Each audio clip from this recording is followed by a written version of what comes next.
right, good morning, everyone.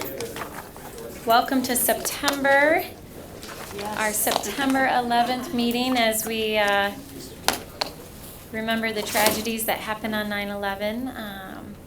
There is a ceremony over at the Ford Museum at noon. Actually, Ford Museum, they're doing events throughout the day in remembrance of 9/11 and pausing to remember those who lost their lives, but also all of the first responders who gave so much of themselves. So if you have a chance to scoot over there today, I strongly encourage you to do that. So with that, we are going to start our meeting this morning. Commissioners, we have a presentation here in the morning about the upcoming really important 2020 census. Before we get to the resolution about that. And with us we have a number of guests. I think I'll actually ask Lou. So Lou Canfield is the point person here at City Hall who is taking the lead on this effort. And I'll let Lou introduce our guests that are with us this morning and maybe tee up this conversation for us. All right. Thank you, Mayor. Good morning, Commissioners. In approximately 18 months, the self-response phase of the 2020 census will begin. Grand Rapids residents will be asked to complete a census questionnaire online, on paper, or via telephone, and Census Bureau employees will follow up in the event of non-response. The aggregate population counts will be used for legislative apportionment and redistricting, to allocate population-based funding, and to better understand our dynamic, growing city. The Grand Rapids community has an opportunity to partner with the Census Bureau to achieve the goal of a complete and accurate count of all Grand Rapids residents. This morning, 2 representatives of the Chicago Regional Census Office are here to explain the 2020 census and opportunities for us to partner with the Census Bureau. Elisa Johnson is Partnership Coordinator for the Chicago Region Census Bureau Office. And Mark Mitchell is Area Regional Census Manager for the state of Michigan. So welcome, Elisa and Mark, and thank you for being here today. Thank you. Thank you. Thank you. Hello, welcome. Thank you for welcoming us here. This is a wonderful opportunity for us to present the 2020 census, so thank you. And one comment, I noticed that we've got about 15 minutes, and I said that now I understand why is because of Lewis's fine work on actually his summary of what we do. We may know a little bit more about the details of the techniques that we're going to be using in the census, but he has actually nailed the resolution, and it is really a good resolution right up as to what we do.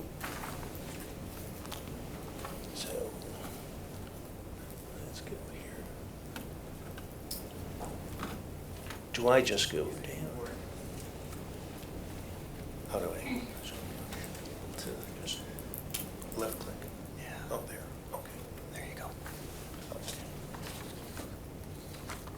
Okay, our regional director is Marilyn A. Sanders. Marilyn A. Sanders, over 40 years of experience within the federal government and with the U.S. Census. So with her broad experience, we bring that to the mission of making sure that we count everybody only once and in the right place. So Marilyn wanted to thank you for giving us the opportunity to speak.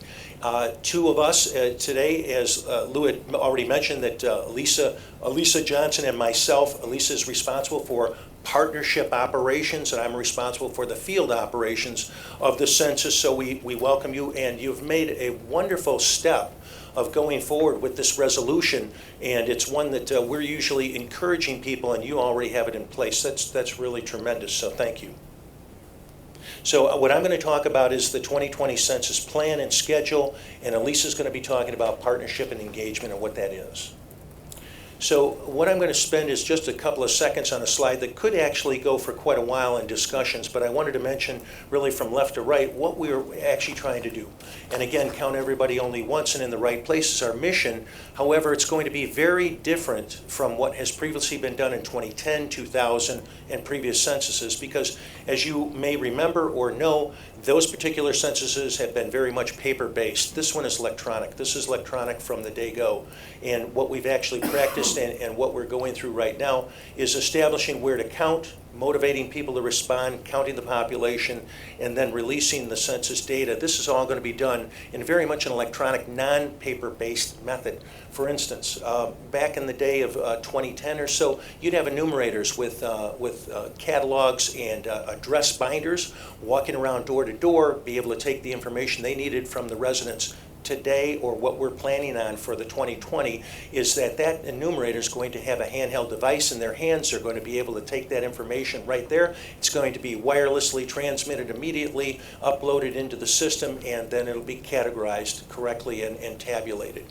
The other thing is, another thing that we've always wrestled with was all in the remote populations, being able to go out there, and once our workers are in fact out there, to record their daily operations for their pay. They're being paid correctly. That was all done by paper. This one is going to be, again, online, on a phone. They're going to be able to take their information, record their hours, and that's going to be recorded immediately for then their supervisor to approve and upload. So this is going to be a totally different evolution of census.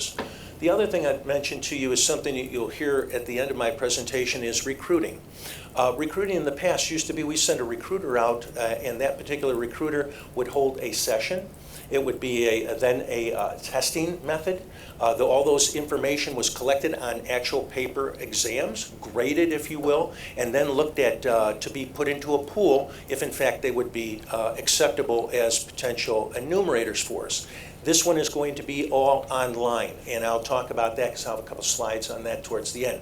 But just remember, recruiting as well will not be by paper. Now we look at the different milestones of the actual operational schedule. I mentioned to you that as of April of 2018, we've opened the office that takes the decennial census and puts it in its own operational area. That's the nerve center. This is where Elisa and I are at in Chicago for the 8-state region, which is our region. And specifically for state of Michigan, my responsibilities are actually handled from there. Now, what we're doing, though, is certainly looking to open offices, and as we start in January 2019, we are looking for offices spread not only through this state, but actually the other 7 states of the region, and the combination of all those offices put together will be the field offices. But again, beyond the field offices, then there'll be remote locations where our census field supervisors will be working online, and they will be working with remote operations, again, transmitting and using all the technology that's available today in this environment. We'll be talking about complete count committees, and that's happening today, and it's going to continue because they are so important, especially in this particular census environment, and I'll talk a little bit further about that.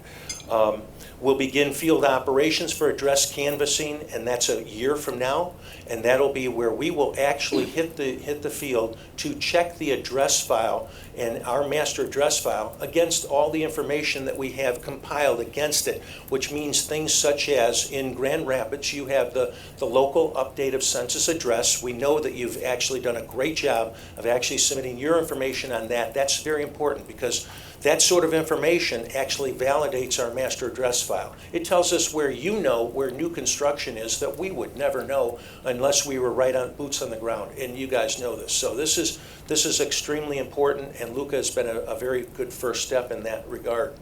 Group quarters operation is another one. You've got universities. We've got to get to those universities and make sure they are counted correctly is a very good example of group quarters. Then self-response. Self-response is, you'll hear from me and Elisa and everybody talking about census. We're talking about not just a case that you will be able to respond by mail, but you will also be able to respond via the internet. And that self-response, once that's recorded, you are done. You will not get touched by a census worker directly. We're going to recommend that to everybody to use that self-response methodology. The other side of that is that with paper in place, the third option is, and we think is very important, is the call center. So you can call in and actually enumerate yourself in at least 12 foreign languages. So you can handle that and be able to do that. Now, do you need to know anything specific about, say, some sort of PIN or information geocoded that's on your census? No. you can call in there, and we have that resolved behind the scenes to be able to take that information, and then we will, in effect, validate that particular address of that individual. So somebody that isn't computer savvy, but at the same token doesn't want to mail, if they call, we've got them recorded as well. So we think we've addressed that. Then we've got the enumeration in the selected fields areas that we're going to be touching. We've got Census Day, April 1st, 2020. That'll be very important as a kickoff. You'll hear a lot of promotional information and details about that. And then, of course, the mega operation of the entire operation is called non-response follow-up, or NRFU in our regard. That's when we'll bring most of the people in from these recruited pools that we have and assign them work in the field, and then they'll go out there and enumerate those who have not been touched and have not responded. And then we'll complete NRFU. Early operations, the first one I talked about was address canvassing, and when that takes place, that will be really checking our master address file and our address list to make sure that that is ready for the enumeration. And we expect that we're not going to do 100% of those particular addresses by knocking on doors. That's very important to understand, that we're going to use technology, we're going to use things like your Luca information to be able to say that about 30% of those addresses will have to touch by going door to door. The rest will be actually resolved administratively. Very important. And certainly in this environment of tight fiscal responsibilities, that's really important. And the other is the production field work and when that takes place. Now, the actual environment, I think that this is a very good summary of what we are facing, and you know it well. It's our 2020 census in the middle there is really a fixed mandate by the Constitution, Article 1, Section 2, as Lewis referenced in his resolution, that says that we must count the entire population of the United States. But with that, you look around the different border of all the different items that are impacting us, such as the constraint on the actual fiscal environment, the distrust of government, the sort of informal living arrangements that occur. With all of these different factors factoring into how we're going to go about it, that's what we took into effect when we looked at revising the 2020 census and making it more automated and making it more directly impacting the population. So now I'm going to turn it over to Elisa. She'll talk about community partnership and engagement program. I'll come back and talk a little bit about recruiting, because that's probably our last item. Thank you. Which one? Which button are you using? This one here. Good morning. Thank you for having us here this morning. Mayor Bliss from our Regional Director, Marilyn Sanders, she thanks you for taking such a proactive role in preparing for the 2020 census. I also like to thank Lewis for coordinating our attendance here today. I also wanted to just highlight that Eric Guthrie is here from the State Data Center, from the Michigan State Data Center. And Eric has been a tremendous partner for the Chicago Regional Census Bureau in helping us with our groundwork in terms of our geography programs and really spreading the word about our partnership program. And so, as Mark mentioned, I am the 2020 Partnership Coordinator for the region. I know it's a little odd that Michigan is actually in the Chicago region. Michigan actually had their own regional office in 2010, and post the 2010 decennial, the Census Bureau realigned, and now we went from 12 regions to only 6. And so, as Mark mentioned, we have 8 states within our region. So we have a lot of work to do. We know that we can't do the work alone. And so that's why we have the Partnership Engagement Program. And our main objective is to educate, encourage, and engage the public. And so we know that without strong partnerships that we can't do that. So I just want to I don't have time to go through the entire presentation, but I do want to kind of highlight a few things. We do have the 2020 National Partnership Program. That particular program has been manned out of our Washington, D.C. office, and they're responsible for building partnerships with some of our national Fortune 500 corporations and some of our national nonprofits. And they are actually working on the ground, or at least they're getting geared up in the ground here in Michigan. They currently have a relationship with the Chrysler Corporation, so there's some work that's starting to be created at the national level, so it's important for our partners to know that. And then on the community partnership engagement side, which is the area that I work for, we are now creating partnerships with cities such as Grand Rapids, the city of Detroit, Flint, Dearborn. So we're trying to hit some of those high-level cities to make sure that some of our early partnership work is starting to occur on the ground. In 2010, we've had shifts in our population, and we know that. For 2020, we've recognized some of these areas that we know we're going to have some issues with veterans, people with disability. We've got a huge migrant worker population throughout the region. And so getting an early start on identifying these groups will really help us improve our response for 2020. Our partnership engagement program also includes a complete count committee process. What's new this time around is a complete count commission. The difference between the commission is only encouraged at the governor's level.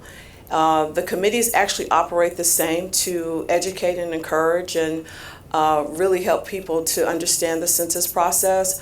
The commission, however, is operated at the governor's level. It's passed by state law. It's passed by executive order. In the entire United States, there's only one complete count commission, and that's in the state of Illinois. The other governors have elected just to do a simple committee, which we're really happy about. We have had one meeting with the governor's office here in Michigan, and the governor, since the governor is outgoing, his office has decided not to do a committee and to work with different organizations. We have a very good working relationship with the Michigan Nonprofit Association, which is doing some outstanding work across the state of Michigan. They do not have an official complete count committee, but they are working with the committees that are already standing throughout the state.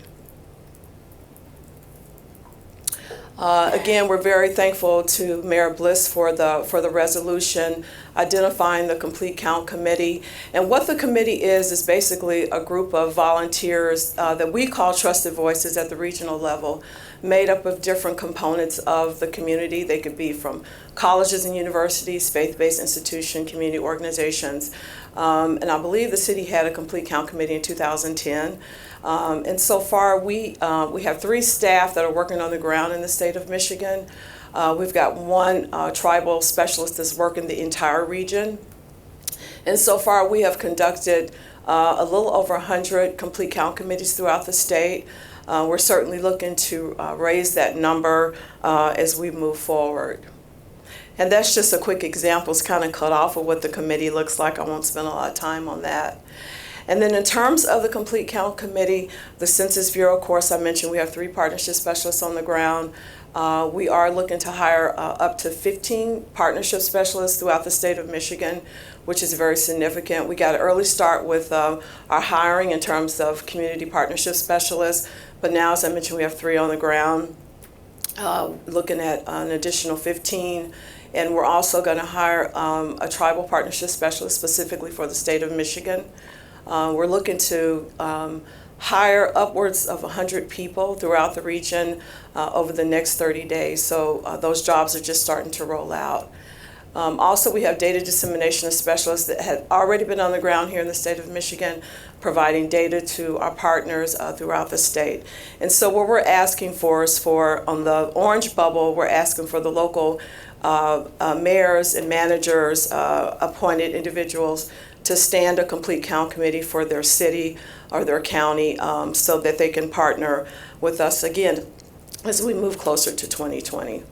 One item that I must mention is at the national level, we have contracted with Young and Rubicam, which is a marketing firm that has been put in place to help us develop messages from the national level all the way down to the grassroots level. And so Y&R is working right now developing messaging, commercials, those types of things, so that we can have uniform messaging. We did host we hosted 2 focus groups in the state of Michigan. 2 of those groups were for the Middle Eastern population. And then we had 2 other groups that were a mixed group of rural individuals, minorities. And so we really were able to gain some very significant information from those focus groups. And so Y&R will take some of those some of the outcomes from the focus group and wrap it up into their messaging for 2020. And then in terms of identifying where the workload should be, when you talk about outreach, we have different tools available for the city that you all can use that we can help train you on. In the Chicago region, we have about 17,000 governmental units that we have to build some type of partnership with. And so we know that we can't do that. And so what we have decided to do is to identify where our low response scores are, where those communities where we know that we are going to have some challenges getting people to respond to the census. And so this particular map shows a participation rate from 2010. This is the mail-back rate for 2010. You can see in our 8-state region that Michigan came in at number 5. 78% of the population returned their census form in 2010. We're looking to increase that. We were very fortunate to have states that came in 1, 2, and 3, 2 states tied for 3 in participation rates in 2010. So we know that some of the grassroots work that's been done right now on the ground, particularly through the nonprofit association, there's a lot of work that's being done to start waking the population up so that they can understand the importance of the census. And again, this is just what the participation rate looks like for Michigan from 2000 to 2010, and I don't have on my glasses, but I know that there was a significant increase in the number of residents that actually participated in the census. And then I'm going to move on to the low response score map, which is a very powerful tool that we have for 2020. It's called the Response Outreach Area Mapper. This tool has really allowed the regional office to drill down on certain census tracts so that we can see what are some of those demographics and some of those census tracts that may be an issue for us in 2020. And so this tool is a very powerful tool. It's really allowed us to look at where our low workload is. It's provided us an opportunity to place our employees in certain areas where we know we're going to have issues. And the good thing is that this tool is available for our local officials. So when your complete count committee is up and running, the tool is available so that you're not working in all areas, but in a lot of those concentrated areas where we've got scores that are pretty high, where people don't respond to the census. And so this tool is available to the commission, and we have staff on the ground that can help train your staff to use this tool properly. So at this point, I know our time is running out, but I do want to swing it to back to Mark so that we can talk about census jobs, because we have a huge job pool that we have to have in place by January of 2019. Great, thank you. Yeah, Mark, if you could touch on that, and then I think I'll move forward with the resolution. Okay. So thanks. Just one comment is that when you see the ACO staff level positions, wanted to really talk about that where it says apply. On there, it's cut off, but on the actual form, you'll see that at www.2020census.gov/jobs, that's available now. That is an open website. You can go out there and begin that enumeration or request to get a job, whether it be field supervisor, enumerator, clerks, etc. If you look at it, that's what this particular slide shows, how you do it, going online and completing it. But this is where we're going to get the pool of applicants that are built up across the state that we're going to draw from as we need them for enumerators. Great. And that's it. Wonderful. And I wonder if, I'm looking back at Amy in the back there, I wonder if we can promote that through the city and our networks. So maybe we can connect about that. All right. Thank you. Wonderful. Thank you. I'm going to open up to my colleagues for any questions, and then I'll move forward with reading the resolution. I know I've sent out some information. I know Lou has shared some information. I think all of us fully understand and appreciate the importance of the census, whether it comes whether it's related to our federal funding, state funding, political representation. This is absolutely critical that everyone in Grand Rapids gets counted. And we, particularly I think, in light of the regional changes that have happened. I think it's even more important for us to be actively and aggressively involved leading up to the count in 2020. So, Commissioners, any questions? Madam, I have one. Yeah, go ahead, Commissioner. Madam, one of my questions is that on this census, I wanted to make sure, and I want to be clear, are we counting people? Are we counting organizations? Are we counting faith-based groups? I know faith-based groups is in here. And then I know there's a word that says any other category, and I need to know what does that mean? Sure. Either of you can. So the actual count is related to people, so to individuals. But I think Individuals, yes, very much a population count of individuals. Okay, and then where does your faith-based groups come in at? Because I read somewhere where you talked about counting faith-based groups, and also needed to know when you're counting individual persons, where does the immigration status come in at? So, as Mayor Bliss mentioned, we're only counting the population.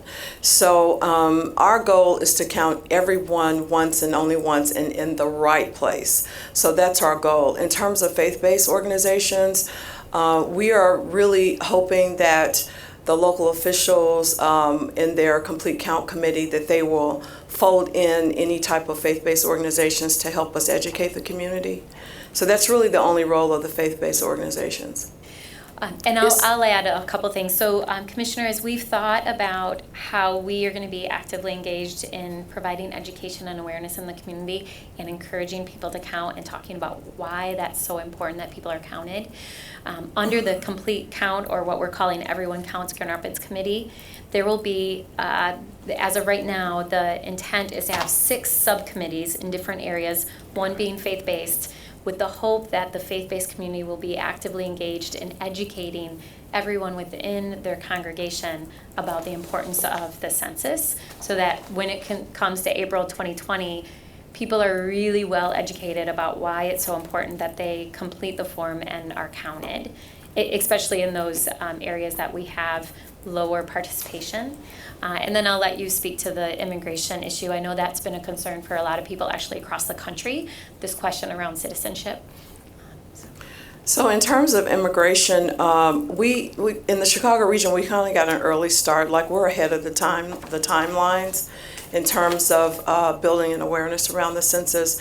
And so in our early research, we have identified that the region has grown in terms of the number of ethnic and different minority groups throughout the region. We've identified some of those pockets in terms of where immigrants tend to populate, where they're located. We've got a very early handle on that. And so we're really hoping through some of our educational processes, and like the Complete Count Committee, that we're really able to have trusted voices on the ground in those areas where we can kind of ease some of the fears that we're seeing in some of our immigrant communities. But in terms of the citizenship question, that's totally out of our hands at this point in terms of the regional census centers. And as of right now, the question will remain on the census form right now. So again, we don't have any control over that at our level. So we're just hoping that through some of our educational networks that we can ease some of those fears, and that we're counting everyone, whoever resides on our soil in 2020, that we're counting that population. So that's kind of where we are on it right now. Don't have a whole lot of background information on it. You can, and we do have the contact number for our informational folk in Washington and the Public Information Office directly in the Department of Commerce. Yeah, I just wanted to reiterate that with that statement, the way our society is going right now, you're going to have problems with a lot of immigrants wanting to be involved in our census count. And I know that number you might be a lot lower than what you probably are anticipating. So you probably will end up estimating. I don't know if that's going to be fair or not. But that's what my major concern was. Yeah, and Commissioner, I think a lot of people share that concern, and it's really unfortunate. And that's why I think it's so important that we do some grassroots education and awareness about why it's so important, but also be able to personally address people's fears. Yeah, I'm gonna it's a agree. big issue, I know. Yeah, I just have a request to Lou that you also use us in our network. So when you have messages to send out, if you can send them to us, we can put them out on our Facebook pages and reach out to the groups that we meet with every month. Be happy to do that. And then a question as well about, because this is going to be online and transferred, is it the federal government only that gets that initial transfer of information, not city and state? And the reason I ask, I'm just thinking back to concerns around, not having a paper trail around voting. So, now that we're going to online, you're probably getting this question as well about the ability to not lose information that you've gotten. Okay, well, one of the things, and Commissioner, I don't know if this answers it, but I'll give it a try. What happens is that at census.gov, the website that Alicia had shown up there, and I would really recommend that because we have tried to make that data, the census data, very transparent. In other words, you can go out there and look at very detailed information, track level, etc., by just going to that website, and that might be one avenue, but I don't know if that answers your question. No, it's more about the transfer of data and making sure that it's collected and not lost, and The security of the. Oh, with the security of it? Yeah, I'd say cybersecurity. have really that, like, similar to the questions that we had around making sure that everybody's vote counted. Yeah, I would say one of the things that we really tout at the Census Bureau is the security of everyone's data. We've not had any breaches in terms of census data that's been collected. I would point you to our website. We did host and it's still underway right now, is the 2018 end-to-end test in Providence, Rhode Island. So because we're in a self-response environment and now people can use the internet, telephone, those things are new. And so the Census Bureau conducted a test of the systems in Providence, Rhode Island. That test is actually just wrapping up. And from that data, some of the preliminary data, the director of the Census Bureau just came out with a blog last week with some preliminary reports from that data, and that also included the success of the system in terms of security breaches. And so you'll see in the director's blog, he talks about how successful the test was from the data collection to actually storing the data. And so we've tested that market to see how the systems will work, and so far it's been pretty successful. He also talks about the potential for cybersecurity attacks. And again, our systems held to the standard in terms of the systems not failing when people self-responded in the 2018 test. So you can find that information on the census.gov. And the director goes into how people the percentage was actually higher for people to self-enumerate via the internet and the telephone. So you can see some of that. Particularly, he talks about cybersecurity in that blog. So. Thank you. Thank you. And Commissioners, this is just the beginning. We have 18 months. Hopefully you've had a chance to look at some of the draft information that was sent out. All of you will be actively engaged in the Everyone Counts Committee that will be launching soon. And there is a whole committee that will be focused on communication. So we'll make sure that all of that is shared with the full commission as well as all of our networks. And I think you'll see some of that rolling out as we move forward after today. So thank you both for being here. Thank you so much. Thank you. I'm going to you. go ahead and read this resolution. So the resolution before us is establishing the Complete Count Committee. Everyone Counts Grand Rapids 2020 for all of the important reasons that you just heard. So can I get a motion? So moved. Support. All right. Lou, anything to add before I call the question? I just wanted to add that staff and the mayor have been working on this for months. And I wanted to recognize Dylan Postma, who actually was the person who did most of the heavy lifting with that local update of census addresses work, where I think he probably spent hundreds of hours poring over the census list compared to our list and identified roughly 3,400 net new residential addresses, which would be about 5 to 6% increase in terms of residential addresses. You can't read population into that. That's what the census is for, but moving in the right direction. And Asante Kane, Stacy Stout, Interim City Manager DeLong, Amy Snow Buckner, all have been involved with the mayor and myself in work to prepare for the launch of a complete count committee. Great, thank you. Thank you. All right, any final questions?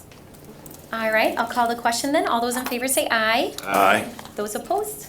It carries. And then commissioners, if you could sometime this week take one quick look once more at the draft that I sent you, and if you see any important people missing from any of those subcommittees, please let us know and we'll add them to the list. So, all right, next up will take us to a presentation on sustainable trench repair services.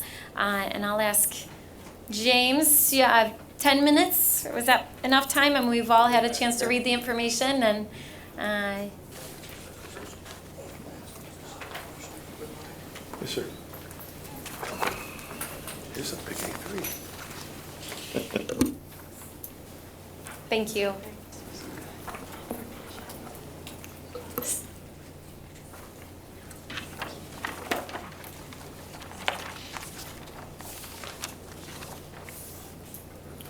Good morning, Mayor, Commissioners, Morning.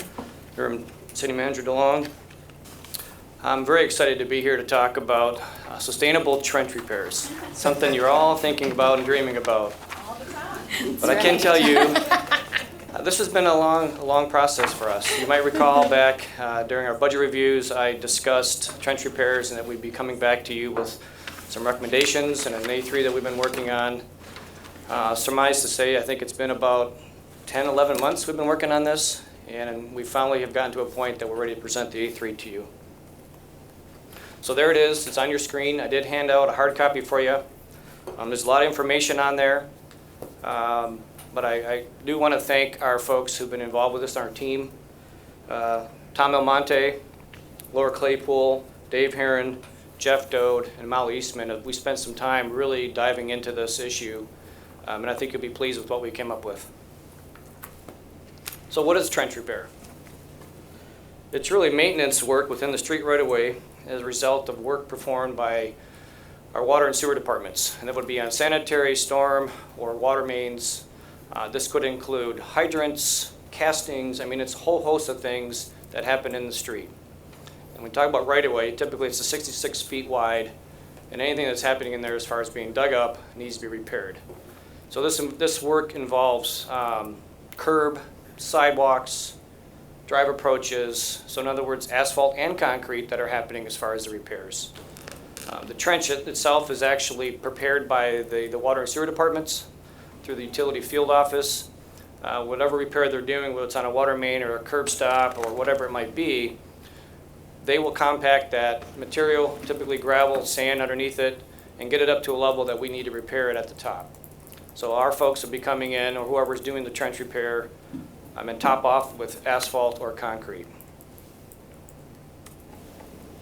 Little history on trench repairs. I think my memo talks a little bit about the Ema Competitive Assessment, something that we've been talking about as far as studying how we share resources as a service group. This came up, and I will say Dave Herron and I spent a fair amount of time looking at what they're doing now compared to what we could do in the future. The water and sewer departments annual budget's typically about a $1.3 to $1.5 million they're spending with a private contractor. We have been doing some of the work the last 3 years, and as this slide talks about, back in the late 1990s, the city kind of got out of the trench repair business for a variety of reasons. Through a lot of hard work and the fact that my department maintains the street surface. We are the maintenance arm of the street surface. Why would we not look at having this come back to us? So over the last couple of years, we've been gradually taking some of the trench repairs over. We've been building some data on how we repair those as far as cost. And we've started to see that the contractor cost, and this is no offense, the contractor's been a good contractor for us. Their costs have been increasing. So in 2016, their average cost was about $1,960 per trench. 2017, it went to $2,333. 2018, it went to $3,200. The contractor average costs continue to rise, and if you look at some of the comparisons, and you'll see that in the A3, we looked at some of the trenches that they did and some of the trenches that we did of similar size. Now there's some variables. whether it was concrete or asphalt, and that type of material that's going in there. But by and large, this slide will show you, the city was providing a better service as far as cost. Now, I think can attest that in speaking with the water and sewer departments, our quality is improved. We're doing a good job as far as compacting, getting things done, getting the asphalt on there. If you've seen some of the paving work that we've been doing the last couple of years, our paving has really increased. So we think we could do this cheaper and save the water and sewer departments a few dollars. Again, this slide talks a little bit about all the things that I just mentioned. Since 2016, the 65% increase in the contractor's cost. That's a significant amount. This does talk a little bit about the data. So on average, we've been running about 620 to 650 trenches a year. And keep in mind, this is only public trenches. This is not any private utilities, which are responsible for maintaining their own trench repairs. So what are we trying to achieve? We're trying to reduce the total cost of the trench repairs for the water and sewer departments. In addition to that, reducing in cost which is now going to be called the Department of Public Works. I might have to add that to you. It's not public services any longer. Through economies of scale. We want to improve the trench repair level of service. Right now, the contractor does very few trenches in the winter. So they have a big backlog come spring. In April, there's usually about 150 to 200 trenches that need to be repaired. And that takes a long time. Right now, the water and sewer departments have been doing about 3 to 5 trenches a day. So if you add that up throughout the whole year, it becomes a backlog. What I'm proposing is that we would handle some of those more critical ones in the wintertime, because if we're going to keep coming back and back throughout the winter, putting gravel on it, making sure that it's safe to drive over, we might as well just get some hot mix and fix it. So that's what I'm proposing. And we're going to be looking at those. Obviously, we're not going to do all of them, but depending on the street that it's on, that's what we would propose. We would be sharing resources. We would increase our collaboration. We would improve our equipment utilization in the service group. That talks a little bit about how the EMA study references. Improves the cultural morale of city staff by keeping this work in-house. Some of you know I have been an advocate of bringing things back. We brought back all yard waste collection at the curb that used to be contracted out. We used to contract out all alley snow plowing. We brought that in-house. We used to contract out our cart management. We brought that in-house. All have proved to be a good decision. So this would be something that would go well with our employees and kind of speaks to growing our own. If we're going to be the maintenance arm of the city, we should be the maintenance arm of the city. And then overall system-wide improvements as far as reducing hours required by other departments coming over to plow.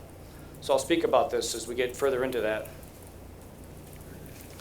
Just a little bit of data for you. So here's some of the costs from the 17 with the Public Works Department, $221,000, a contractor $1.4 million. If we were to do all the work, and some of this really relates to our early work in the beginning of the year, if we were to do more work in 2018, we could have saved the water and sewer departments about $340,000. Now, if you look at that, if we took over all the trenches in 2019, it would be about $500,000 over what 2017 costs were. We think that's something to consider, and it's a substantial savings to the water and sewer departments. So this slide really just kind of speaks to the billings, how we came up with our cost, the methodology, and how we would submit our invoices to the water and sewer departments. And this is really based on the average of trench repair costs that we've had over the last year. So if you look at the averages, we did add a 10% administrative charge to cover our indirect costs, invoicing, payroll, all the things that come along with administrative cost. And the countermeasure would add 6 employees. So we would be adding 5 equipment operators and 1 crew leader to be dedicated to this work. We haven't been able to dedicate the resources we need to be able to keep up with the demand. Like I said, water and sewer is doing about 3 to 5 trenches a day. We have lots of work on our side, but in order to achieve that, we feel that 6 FTEs throughout the whole year would cover that. In addition to that, these employees would be available for winter operations. The savings from not paying other departments to come over would be part of being able to cover the cost for these 6 employees in the wintertime. We would not be billing water and sewer for trench repairs if they're not doing trench repairs. If they're doing snow plowing, they're charging for snow plowing. We also have some savings from sending an employee over to forestry in the summer. And we're also looking at some resource sharing with the cemeteries to help dig graves in the winter. So these employees will be able to help with that as well. So it's really kind of following the whole EMA model of sharing our resources. And I think this is an excellent first step, and it's something that I think we should consider.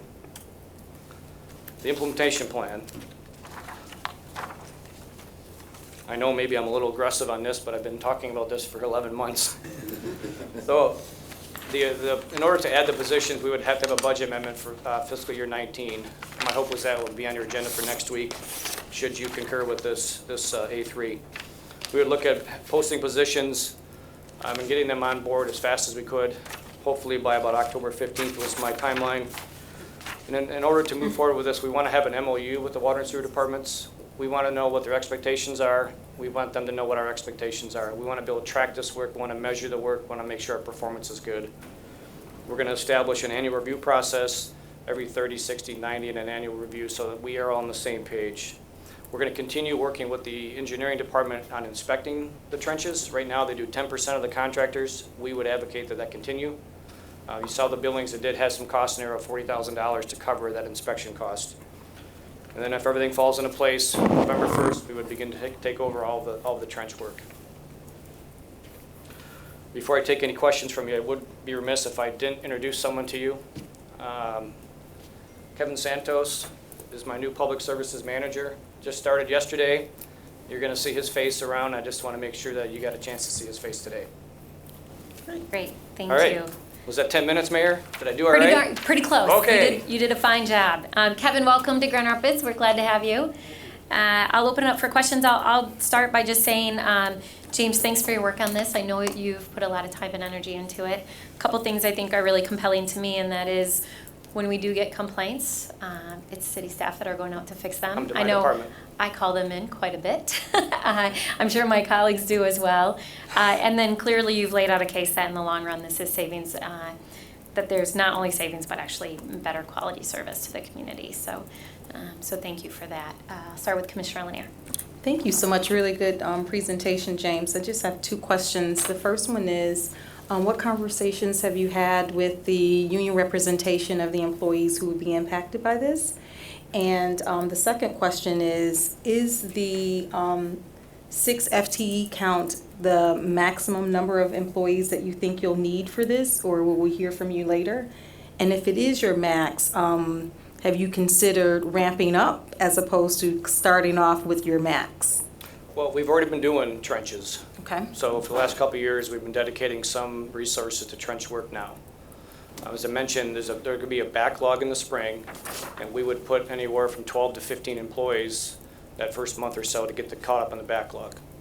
If you spread it out throughout the entire year, it's really 6 FTEs that would handle that work. So in the wintertime, you probably only need 2 or 3 on those slower months when things slow down, but there's going to be months you're going to need 10, 12, 15 people to be able to handle that workload.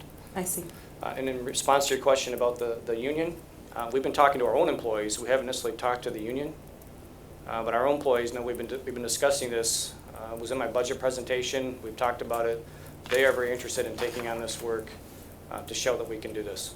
Okay. I'd be happy to talk to the union. I think they would be supportive, though. Sure, I think that's a good idea. Okay. Thank you. Glad you suggested it. Other Thank questions, commissioners?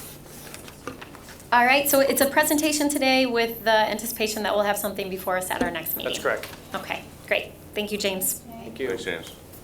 All right, next that will take us to a proposed amendment to the Municipal Infraction Ordinance related to trees. Can I get a motion? So moved. Support? All right, thank you.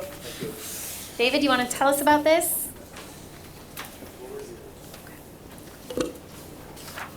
Good morning, Mayor and Commissioners. David Margaret, Director of Parks and Recreation. This is a proposed amendment to the Municipal Infraction Ordinance relating to trees. This item came before you in July, at which point you adopted a revised tree ordinance, and today's proposal is essentially matching those fines to that adopted ordinance. Most of them are carryovers from the previous ordinance. A few of them were reduced. These fines have been reviewed by the Urban Forestry Committee and approved and recommended by that committee as well. Any questions? All right, commissioners, any questions? Pretty straightforward. I'm assuming it's been reviewed by the Urban Forest Committee? Yes. And supported? Mm-hmm. Okay, great. All right, I'll call the question then. All those in favor say aye. Aye. Those opposed? It carries. Thank you, David. All right, next that will take us to a resolution authorizing transfers of additional general retirement system contributions to our pension trust. Can I get a motion? So moved. Support. All right, our CFO is here to talk to us about this. Yeah, good morning, Mayor and Commissioners. So as you know, one of the steps we took to reduce our legacy costs was to close the general pension system, and it was closed to the final group in June of 14. So since then, we've been having our actuary calculate a combined contribution rate, so they'll take the estimated payroll for DB employees, the estimated payroll for DC employees, and it's a different contribution rate to the pension. As you know, new DC is 6 and 6. So we come up with a combined rate. We've been charging that combined rate to all departments throughout the budgets, and we've been gathering excess funds. So this is the amount that's been left over since we started that process, and we'd like to transfer this additional amount towards our unfunded liability. And then annually do it, or maybe quarterly, depending on how much is in reserves, without your approval going forward. So that's what this motion is for Okay. this resolution. All right, commissioners, questions? Jeff, will you remind us the impact this will have on the pension trust? So it'll go towards the unfunded liability because we already contribute the amount required by the actuary. So it'll work to reduce that, and overall in the future, then rates to the department should decline over time. So And how much will it reduce it? Remind me what the overall is unfunded liability. I want to say the general pension's around 98 million unfunded right now. How much? 98 million, somewhere in that range. So it's a very It's small a dent. small step, but it's a step. Yeah. 2%. We'll take it. Jeff, where we'll see it is maybe contribution rates depending on performance in the market over time. Right. But that'll take a few years to work in. It will, yeah. All right. Okay, any other questions? All right, all those in favor say aye. Aye. Those opposed? It Thank you. carries.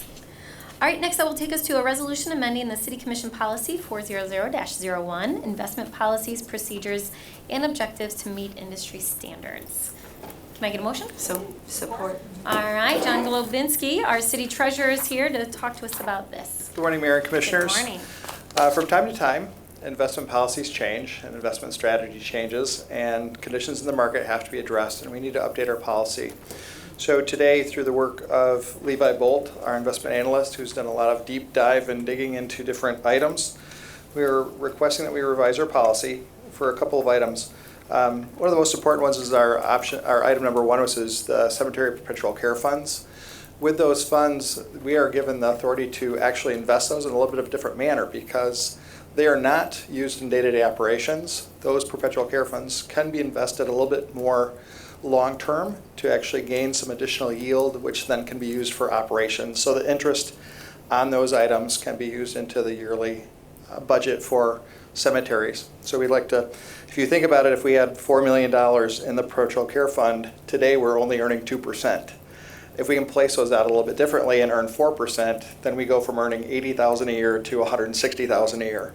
So that in and of itself would be outstanding for our cemeteries, which I will say I've seen some fantastic work going on in our cemeteries, changing some of the roads and actually upkeep. So it'd be great to contribute some more to that that goal, that initiative that they have. Some of the other things, item 2 is an investment consultant or advisor. We have actually terminated the contract with our investment advisor. We determined that they were no longer needed at a cost of $16,000 a year. We will, though, reserve the right that if there is something that comes up that we really do need to engage with an advisor, we'll bring that back before the commission and do an RFP and look for those services. But also to give the commission adequate review and understanding of our investment portfolio, we've engaged with Plant Moran, who is now the city's auditor, to do some work for us on a yearly basis. And that is a contract that will be coming a little bit later. That's a $5,000 a year contract. So they'll present to the City Commission twice a year their report that reviews our investments, that we are following our policy, that we are adequately performing the way we've stated our investment policy, so the Commission has that oversight. The benefit of that is it's with Plant Moran, our auditor, so we have some synergy there too, and they come in and do their annual review and audit and look at our investments and how our office is performing. Items 4, 5, 6, and 7 are all pretty standard. We're just doing some basic reclassifications and redefinitions as to what we can invest in, because sometimes there's some differences in government agencies versus federal government Fed T-notes and T-bills and bonds versus investing in like Federal Home Loan Bank and Ginnie Mae and Sallie Mae. So it's just some minor differentiation we wanted to redefine. Commercial paper, we are allowed to invest in the 2 highest grades of commercial paper. The problem is that with the highest grades, you have 3 different rating agencies. And sometimes the rating agencies differentiate for some fraction of a point. So we want to make sure that we have the ability to say we want at least one at the highest grade and the second one can be a second grade. They're still allowed under a policy. It's actually more strict than what state of Michigan allows us to do. We're just taking a little bit of that, the brakes off to allow some better investments for us, but still extremely secure investments. We are definitely concentrating on our security, our liquidity, and our yield in that form, or that format. Prohibited investments, every once in a while there's something that comes up that we want to make sure we state as prohibited. You don't want me going out right now and investing in gold futures or things like that. You know, let's sell oil or derivatives. So we want to make sure we update our prohibited investments so that those are stated as well. And then we redefine our diversification limits. And so our old policy, we didn't have the specific limits defined. We wanted to make sure those are put in place. And that was part of the result of us moving to the investment managers. We got out to the managers, but we really didn't redefine what does that look like. So if a manager goes away and those securities fall under the city's control, we might be out of compliance with that. So we want to make sure that we redefine that so that as we search for a new manager, we then can reappropriate or reposition the portfolio.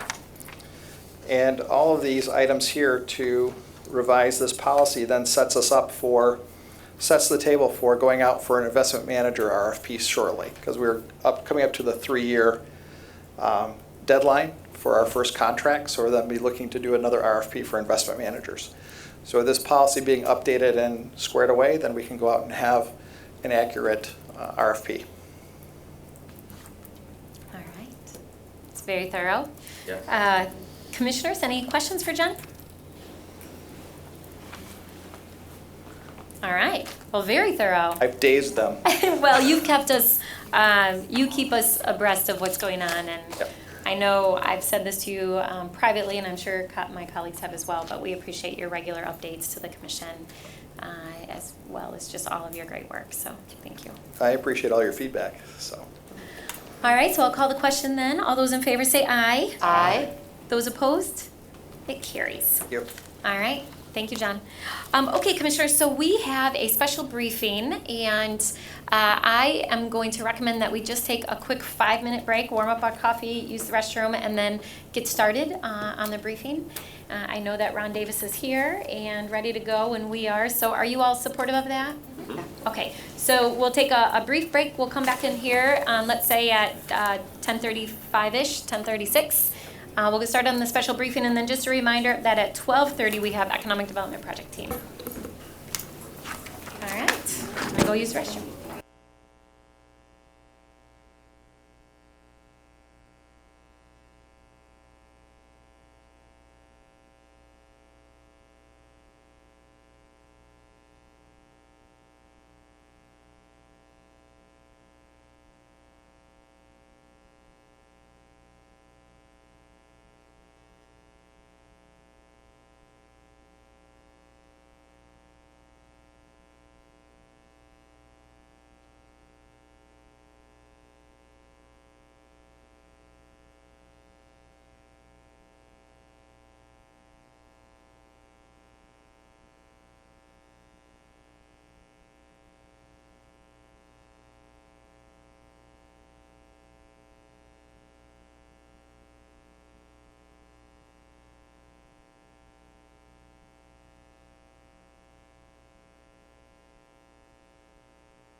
All right, turn my microphone on. Mary Beth. All right, we're going to get started. Welcome back, everyone. We have a really important special briefing today. I'm actually going to ask our city attorney, who has really taken the lead on this effort and this work with the task force, to kick us off and welcome back Ron Davis, who has spent quite a bit of time here in our community over the last 10 to 11 months. So we're glad to see you. Thank you for making time to be with us today. So Anita, do you want to tee us up on this? Certainly. At our last work session, we talked about the recommendations from the task force group, and we went through about 4 recommendations. And so today what we're going to do is there's additional recommendations. What you have before you are the final recommendations from the task force group. And so Ron Davis, 21st Century CP, is here to go over those recommendations. And the tentative plan is to, at our community meeting, to the community, we'll go over the full recommendations again. We'll do what we've done in the past and have breakout sessions and hear from the community. And then 21CP will, on that date, then give their assessments of our police department based on best practices. So Ron, I'll let you take over from here. Good morning, and let me start by thanking you for inviting me to present in front of the commission. Before I get started, also let me thank the city attorney for her leadership in this process, as well as the police chief. I'm not sure if he's here yet today, and the members of the task force, including those from the police department. As I have shared with you earlier, and I will share with you today, is that the challenges that you are attempting to tackle and to take on, and the challenges of racial disparities and better community police relations in all communities, especially those of color, is not unique to Grand Rapids, and it is a common challenge for policing in the United States. And there are over 16,000 police departments in the United States, and each are trying to struggle and achieve the same outcome you're looking for. What is unique is how you responded. And to be able to work with 15 members of community leaders that you selected, police department leaders, I think that process, as Dante says, that the process is the product. That process is going to be more valuable in many ways than the recommendations we go over, although they're going to be very important. And the process of collaborating, the process of engaging, the process of having mutual respect for each other's opinion, and watching this group for the last year work and debate passionately and to argue and to build consensus around a set of recommendations, I think will produce even a better outcome for the future of the city and definitely for the future of the police department. I also want to start by saying that I've had the ability to work with a lot of police departments. My background is 30 plus years in law enforcement. I've spent 20 years in the beautiful city of Oakland. I left Oakland as a police captain to become police chief in the equally beautiful city of East Palo Alto, which is in California. And then after my 29 years in law enforcement, I was honored to serve in the Obama administration as director of the COPS office, which is the Department of Justice, the Office of Community-Oriented Policing. And in 2014, the president selected me to serve as executive director of his task force on 21st century policing. And all of that has given me the ability to work with hundreds, if not thousands, of law enforcement leaders and police departments across the country. So as we give you these recommendations, it's with that context and background that we do so. These recommendations are not mine alone. They're not that of my firm, 21st Century Policing. They are recommendations from the task force. And I think that is the strength of the process that you put together. You could have easily just had another consultant come in, do a quiet assessment, give you a series of recommendations, but you chose a different leadership model, which I think is going to be an example of bringing people together to solve problems for themselves and in the community. And as much as I love this community, and have learned to really enjoy it, I'm not a member of it, so my voice now just represents that of the task force. With that, I believe you've already went over some of the recommendations, but I just want to go over an overview. In deciding what to look at from the task force, we were driven by the report that was put together by the Lambert Consulting Firm in 2016. And this is important so that the community can understand that you gave us a very specific charge based on a recommendation that was in that report. And specifically, the recommendation said that Grand Rapids should immediately begin a comprehensive review of its policies and procedures to determine if any of these administrative tools contribute to the overstopping of black minorities. So the task force was given the charge to look at procedures and policies, specifically those that we believe could impact, have impacted, or could in the future impact racial disparities with regards to the enforcement actions of the police department. And in looking at that, we collectively broke it down to 6 major areas. So, and I want to focus on that because this is not a top to bottom review of the police department. This is not looking at all their operations, all their policies, all their procedures. This is not an overall assessment. This is looking at those areas and specific policies that could impact racial disparities or disparate outcomes in the enforcement activities. So we divided it into 6 areas. One was staffing and deployment. The second was accountability. Third was training.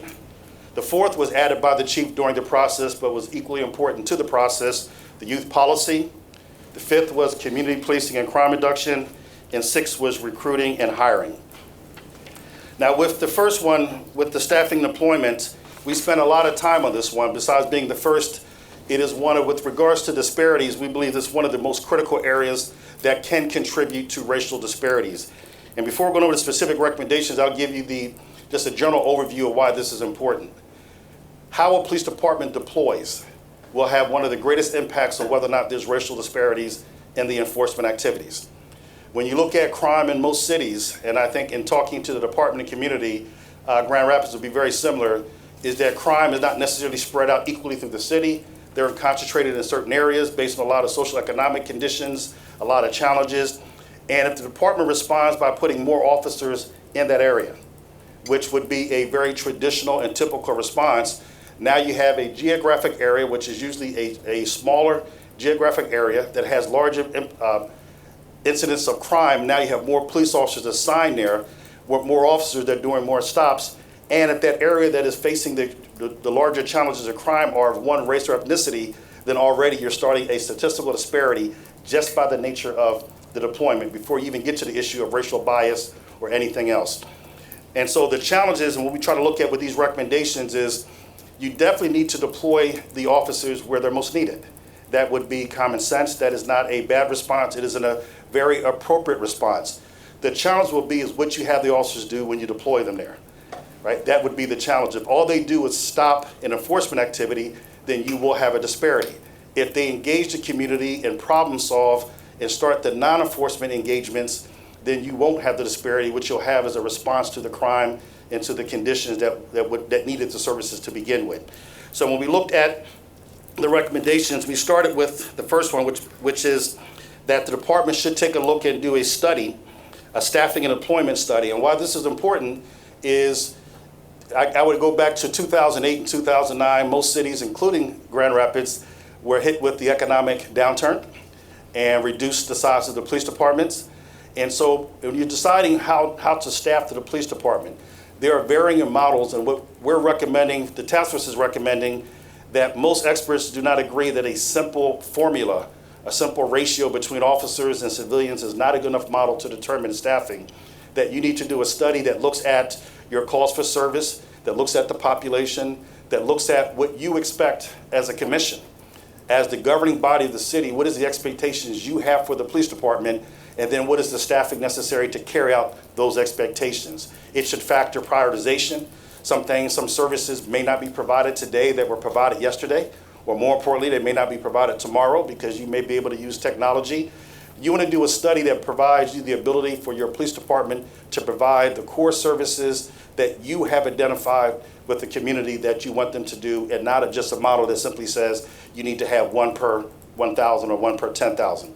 And so we recommend that you do this study.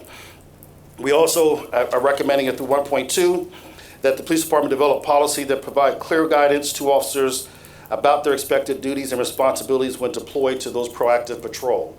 So as crime spikes, as violence occurs, as the kind of challenges come up that you would want to deploy officers to, and appropriately so, it should be very clear to the officers what you want them to do. So the chief should make it very clear, these are the activities. If not, then the officers are going to do what we're trained to do, which is going to be enforce the law. And once again, that type of activity in some cases are very appropriate, but in many other cases may not be, and it may result in disparate outcomes. We also have a part here with staffing and employment that before deploying such activities, especially sustained enforcement activities, that the police department should conduct a public meeting and give the community notice of these activities. Now, intuitively, some people will say, why would you give a warning, right? And I can understand the response to that. If the idea is to prevent crime, then a warning may also help you with that as well. So it's not a got you moment. It is that you're responding to the idea of stopping and preventing crime should be the ultimate response of a police department, not just a response when a crime occurs. So in that sense, it does not hurt it. If there is some officer safety reason, and we have it here when safe to do so, then the chief needs to make the call that he obviously would not put officers' lives at risk, and that no one here would ever suggest that. But the idea that you're going to increase enforcement, you're going to run certain programs or initiatives or activities, it would be fair to be able to have a conversation with the public, with the specific affected community, and to talk about that and to start looking ahead of time, what's the impact, so that the chief can make a decision. What is the return on the investment? What is the, use the phrase, what is the cost-benefit analysis of this decision? It can't just be, something happens, you just start throwing resources out at it. It has to be a managerial decision that factors in the implications. And at the end of the day, if that's what's needed, then the chief needs to make that decision. But at least the community knows. Yes, ma'am. Ron, quick question. So is this similar to like the ceasefire type of a meeting where you bring all the stakeholders together with some supports in place, but kind of putting them on notice that there's some activity and some behaviors that they're exhibiting that we don't want in our community, and that in the event that they continue to engage, these are the repercussions? No, this won't be different. We'll get to I'm a huge fan of the ceasefire method. And I think when we get to the community policing and crime reduction, I believe, and I think the task force talked about it as well, that those kind of strategies are more effective than just sending officers riding around stopping people that may look suspicious, whatever that means. The idea of bringing people in and using intelligence to identify who's engaged in violence, who's likely to be engaged in violence. There's a third part, who's likely to be a victim of violence. And to bring people in and provide services, the community wrapping their arms of support saying, we don't want you to go down this road, we want to help you, but we're not going to tolerate violence.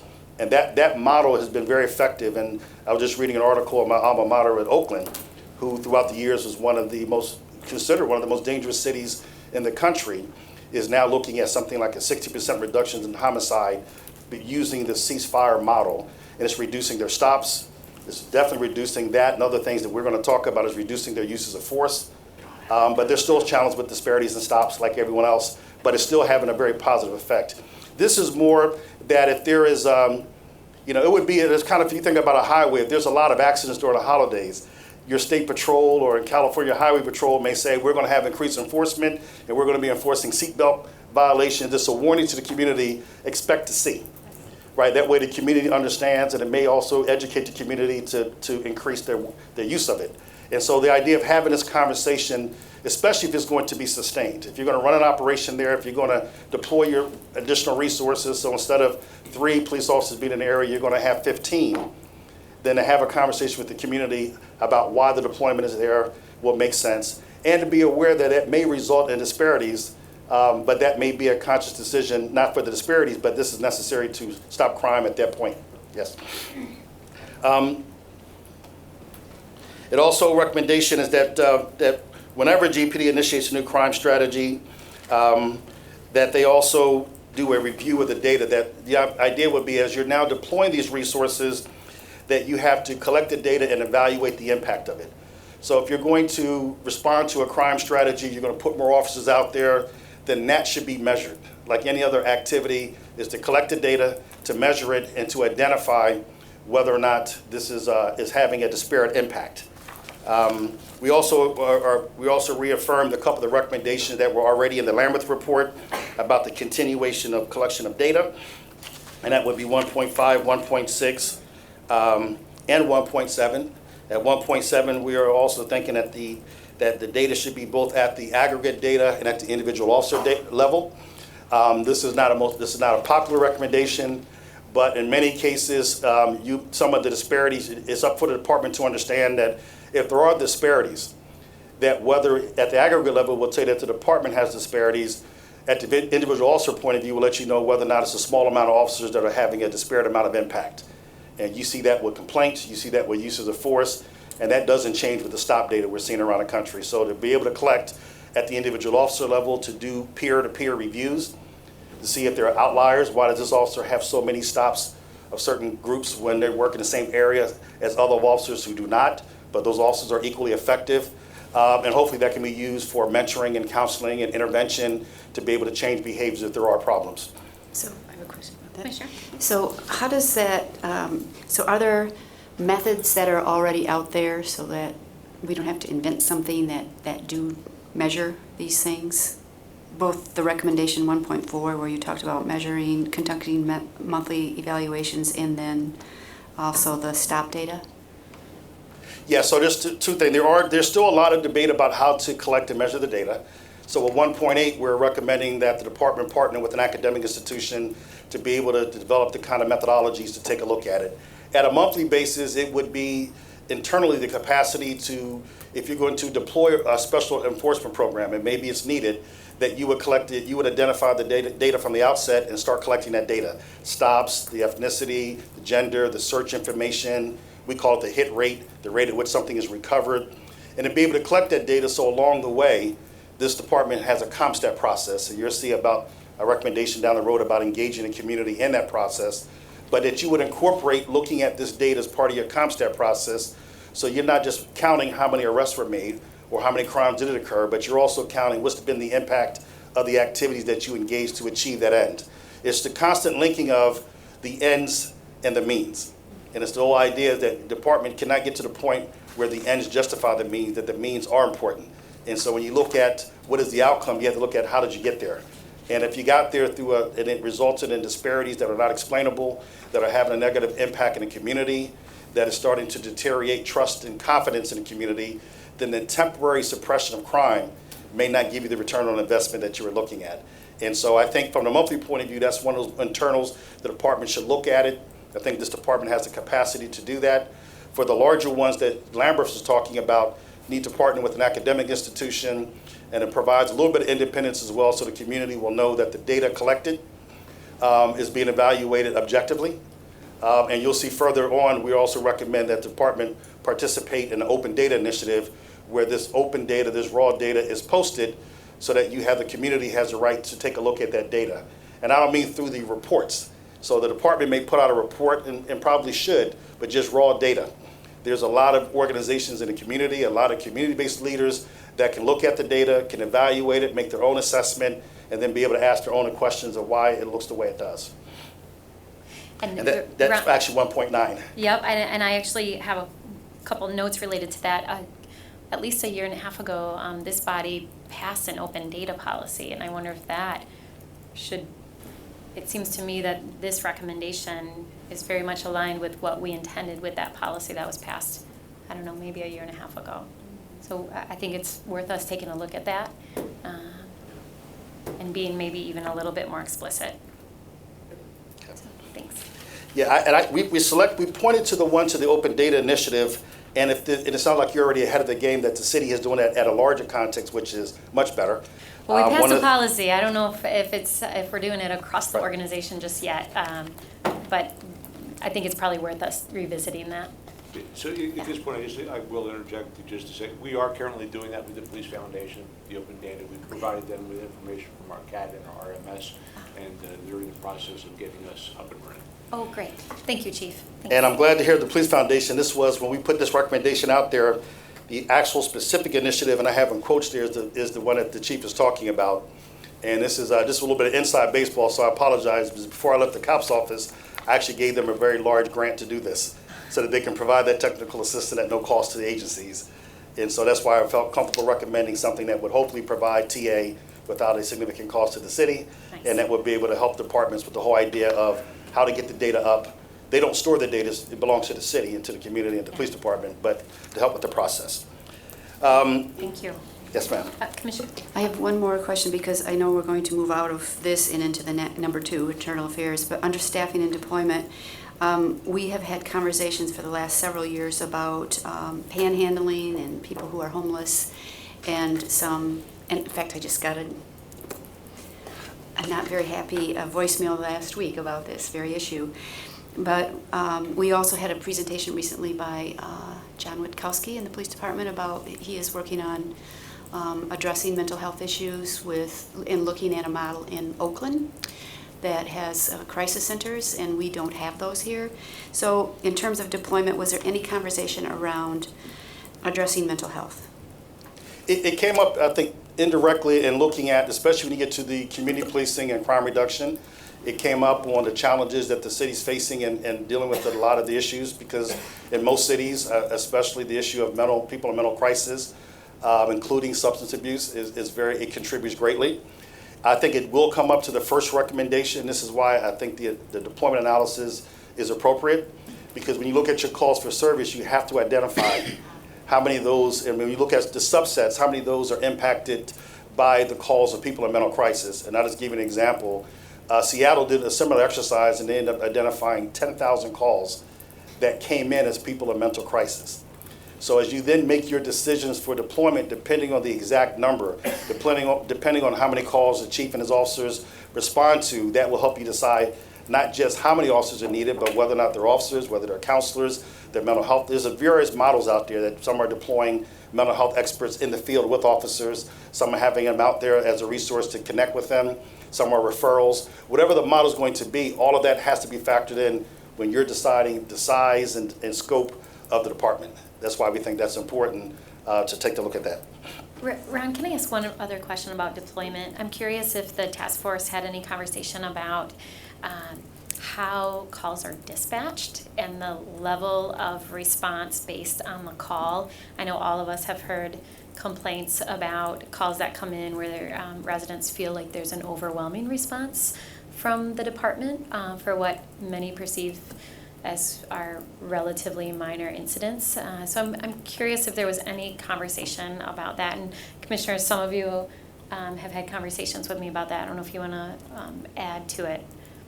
Yes, and I also defer to the chief. We had it in general, and we had it about specific incidents that occurred during the process. So as things occurred during the process, certain incidents that occurred that caused community concern, some of those were discussed at the meeting, from just the policy implications and the work that they were doing without not getting into the whatever internal investigation was going on. And there was a lot of discussion, and the community members were very concerned on the task force about the idea that you would have a call in which 6 officers would respond and the impact that would have. And we talked about that from a policy point of view. There's no policy that dictates that for us to have pointed to that says this is what's causing it. I think this is one where for most police departments, this has got to be, it can be a policy, but it depends on the nature of the call. And this may be the part when you educate the community about the police department operations. For example, if it's a call with the person with the gun, then it would make sense why there are more officers there. Now, where supervision comes in the field is once it's cleared that there's no one there, then a good sergeant will then tell everyone else, go ahead and go back to your normal duties, because not only is it an oversaturation of one location and one incident, but that means those officers aren't somewhere else where they should be, in which they could also be providing additional services. So we did talk about it. There was no specific recommendations because there's really no specific policy or there's no specific practice. I think a lot of that is driven by the calls. I think you'll get a better look at it when you look at the type of calls. And when incidents like that occur, I would recommend that you look at the nature of the call and not only how many officers showed up, but then how long did they stay is also important. If I could just quickly add, I know that there was an incident actually just before the last meeting that you all had, and the chief mentioned that he would begin having some conversations with dispatch about how they synthesize the information that comes into their office before they deploy. And so I think having dispatch, having the same types of training that the PD is going through is going to be important as it relates to those calls and how to deploy in response to them. Sure. All right. The second area we took a look at was accountability, specifically internal affairs. And the general concept of why we added this one is the internal affairs process, and probably the vast majority of police departments around the country is an internal process in which the police department can receive complaints, investigative complaints. You have a civilian appeal process that basically complements that process. So we looked at that, and we found to be we thought the policies were very strong. This was an area in which there was obviously sound policies and practices, and you had the civilian appeal process, although I think a couple of members of the task force serve on that body, and I think everyone agreed that it's underutilized. And so that would be more, I think when we get down here, more community education to make sure community members know that that is a process. We did identify a couple things that would help advance the process. One, and I think this one has been adjusted since that time, that the department have clear prohibitions against conflict of interest, so that officers not investigating family members and friends or people that will cause them that, there's a process that an officer or a detective can recuse him or herself when it's appropriate to do so. That the next one we have that the complaint filing procedure be modified to require that police personnel who are notified by a community member that they want to file a complaint against a member must direct the complaint to internal affairs or an on-duty supervisor to initiate the complaint process. And this is just codifying the idea that what you don't want to do is have officers try to mitigate a complaint in the field or try to investigate a complaint in the field, that if someone wants to do a complaint, then it's not an option, that they refer it to IA or to an on-duty supervisor, so that person is not discouraged from making a complaint.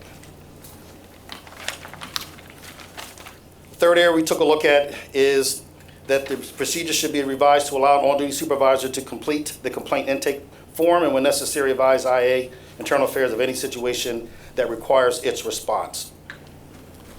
The next one we have is that the PD should develop and widely distribute across the community a complaint brochure that describes the complaint and appeal process in a clear, concise, and accessible manner. Once again, so that people know exactly how to file a complaint, what to expect of the process. And I don't think we didn't say this specifically, but always in multiple language that would mirror the diversity of the community. That PD should conduct an analysis of community complaints for the past 5 years to identify editing patterns and trends. And that's the idea, is that what is the number one complaint? It'd be beneficial for the department to know what is the number one complaint that they're receiving, why they're receiving it. Part of the analysis would also take a look, as we talked about, are there outliers? Is there one group of officers or individual officers that get more complaints? This is also important as we get to training, because as the department starts providing training, then a lot of that training should be based on what are the professional advancements. So there's the professional training based on what are we learning about the evidence and the science, but also should be specific to the community. The training is, if the number one complaint is rude conduct, or something along those lines, and I'm not saying that it is, but I use that one because that's usually the number one complaint in most cities, then reminding through training people of how to respond to the community, basic communications, customer service would be a refresher training that is from time to time may prove beneficial, especially for an officer as he or she does their job and are taking call after call. For them, this may be the 5th call, and this reminder for the community member calling, this may be the only call in their life. And so for you to be the 5th call of the day has a different meaning for the only call, and I'm going to evaluate the city and the police department and my community based on that one call, and not to just be so complacent or so apathetic that you leave the community member wishing that they had a better response. So that kind of reminding, and there's a training that goes with that. That we also recommending that the PD should complete and publish a complaint summary on an annual basis and provide that to the community, that gives, at the aggregate level clearly, that gives an analysis of the complaint. So if there were 25 complaints and 10 were for rude conduct and 2 were for this, to get an idea what the complaints were, and an analysis of the investigation, and even sometimes an aggregate analysis of the findings. And then we are recommending that the department has an early intervention system, but it should expand that to include the earlier recommendation we have, which is stop and search data. And for those who are not familiar with the early intervention system, this is a system, it's a non-disciplinary system that will take a look at officers' at-risk behavior, and when it reaches a certain threshold, would trigger a supervisory response of trying to identify why, if or not this officer may be having some individual issues or challenges or problems. This is so beneficial because this is the concept of dealing with the warning signals before they become problems. Police officers and officer wealth and wellness and safety is critical to the service that's provided to the community. It's a tough job, it's a very challenging job, and it does not excuse the officers from the challenges of life. And so if an officer is going through divorce, if they're going through personal problems, and it triggers with things like increased complaints, coming in late, sick leave, uses of force. You want to trigger that before it becomes a problem so that whatever services the city provides, and you guys do provide services, that an officer can be given that before it becomes a disciplinary issue and gets them in trouble and embarrasses the department and put people's safety at risk. So the department already has a early intervention system. This one is just add the data in there, because as you start collecting the stop data, you may see that there's disparities within individual officers. And in some cities, believe it or not, the number one disparity, which shocks some people, that we see in a lot of cities is not race, it's gender. So, but that's also equally important to know. Whether someone's using their badge as a dating service, or basically or in some cases predatory behavior, where they're stopping women. So you want to be able to identify all of those challenges that exist. The next area is training. Ron, can I ask Yes, ma'am. one question? And I know this isn't specific to internal affairs, but I know we've had conversations about this roundtable, and I believe we talked to you about this early on. We made some adjustments to our public safety committee last year, and I think when we did it, we were hopeful that that was an improvement, but we also wanted to take the time to look and see, is that the best model? Is there a different model? Was there any conversation about that, even related to the Public Safety Committee and their role around looking at some of the data on a more regular basis? I'm just curious. No, though there wasn't. I think there was, to be very candid, there was a desire to. And I think that it's probably the question that needs to be answered next. Okay. We try to keep it focused on the task that you gave us at hand with the disparities.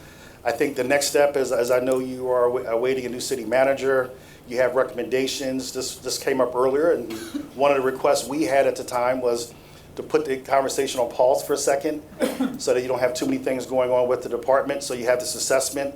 I think that is now the next step of identifying, as you look at your priorities, as you look at the recommendations, as you look at where you want the department to go and where the department's already heading, what is the best oversight model for that? And there is a whole bunch. I know I talked to individual commissioners that is already starting to do their research, and I would say that's the kind of stuff that's needed, is to take a look what's around the country, to identify some of the best practices, and to make sure it's tailored to the specific needs of this community.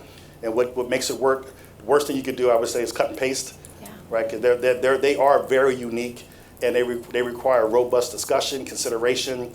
So I think there was a natural desire to go there. There's a couple of attempts. To be very candid, we pushed back just a little bit because we thought we need to get through this process, give you some information, so now you can make that informed decision and have that discussion to decide what are the next steps. Great, that's very helpful. Thank you. Yes, ma'am. We looked at training, and interestingly enough, if I'm going to be very objective and candid, this should have been the largest area in most places we go to, because training is significant. The reason why you have 3 is because your department is doing a tremendous job in this area. The police department, and talking to that, we also use our network and call people and talk to some of the leaders at the state, MCOL, I believe that they call it, Commission on Law Enforcement Training, I think accreditation or standards. And the Grand Rapids Police Department is considered one of the best in the state with regards to training. We found the same thing, very solid training, very progressive training. And so we just had a couple to add to that job they're already doing. One is that the PD should conduct annual training needs assessment to identify the continual professional training courses that is considerate of the information that you're learning from the complaints, from the stop data search. This is kind of what I alluded to, is as far as staying abreast of best practices, the department is doing a tremendous job.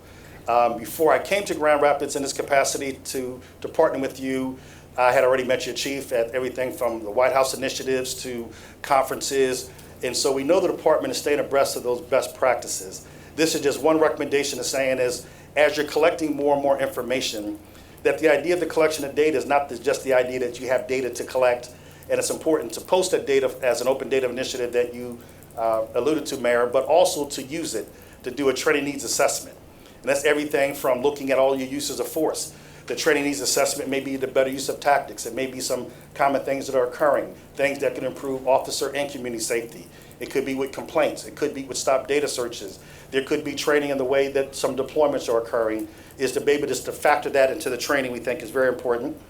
3.2, we think is critically important, is that the department should include community members and relevant stakeholder groups in the development and presentation of officer training. And I think the key in this one is there's two parts. Some departments are good at present and bringing in community members to be a part of training, but we're recommending that you consider it. I'm sorry, I did a terrible job of moving this PowerPoint That's along okay, the we way. got it. We got You it covered. Okay, thank you. And your city attorney asked me, I told her, no, I have it. I got it covered. So. But this one, we're saying development and presentation so that the community is a part of developing it. And where that's important is not all training. And when we say community, it should be those stakeholders that have expertise in that area. So if you're going to do a training on how to respond, to interact, and to, I don't like the word handle, but how to de-escalate with people in mental crisis, then in developing a training inside this community are experts who are working with this on a daily basis, is to make sure that you engage them in developing that kind of training. And the same thing with the presentation. If you're going to talk about different parts on how to deal with people with disabilities, how to set up policies that are responsive to those with disabilities, then go into the community and find those leaders that can actually then share their experiences and to interact. The third one is that the department, in partnership with the community, should develop and provide cultural competency that focuses on communities that have historically been disenfranchised by law enforcement. And we just gave some examples, whether the immigrant community, LGBTQ, as well as communities of colors. And we use the word cultural competency to differ somewhat from cultural diversity. And I think there are differences with cultural competency, especially if it's in partnership with the community. It's the understanding that you're trying to provide officers information about a culture so that it is competent on the culture and understands how to respond when getting calls for service to that culture. And so that's different than cultural diversity, which may be more focused on tolerance and discrimination, things of that nature. This is more about having a discussion.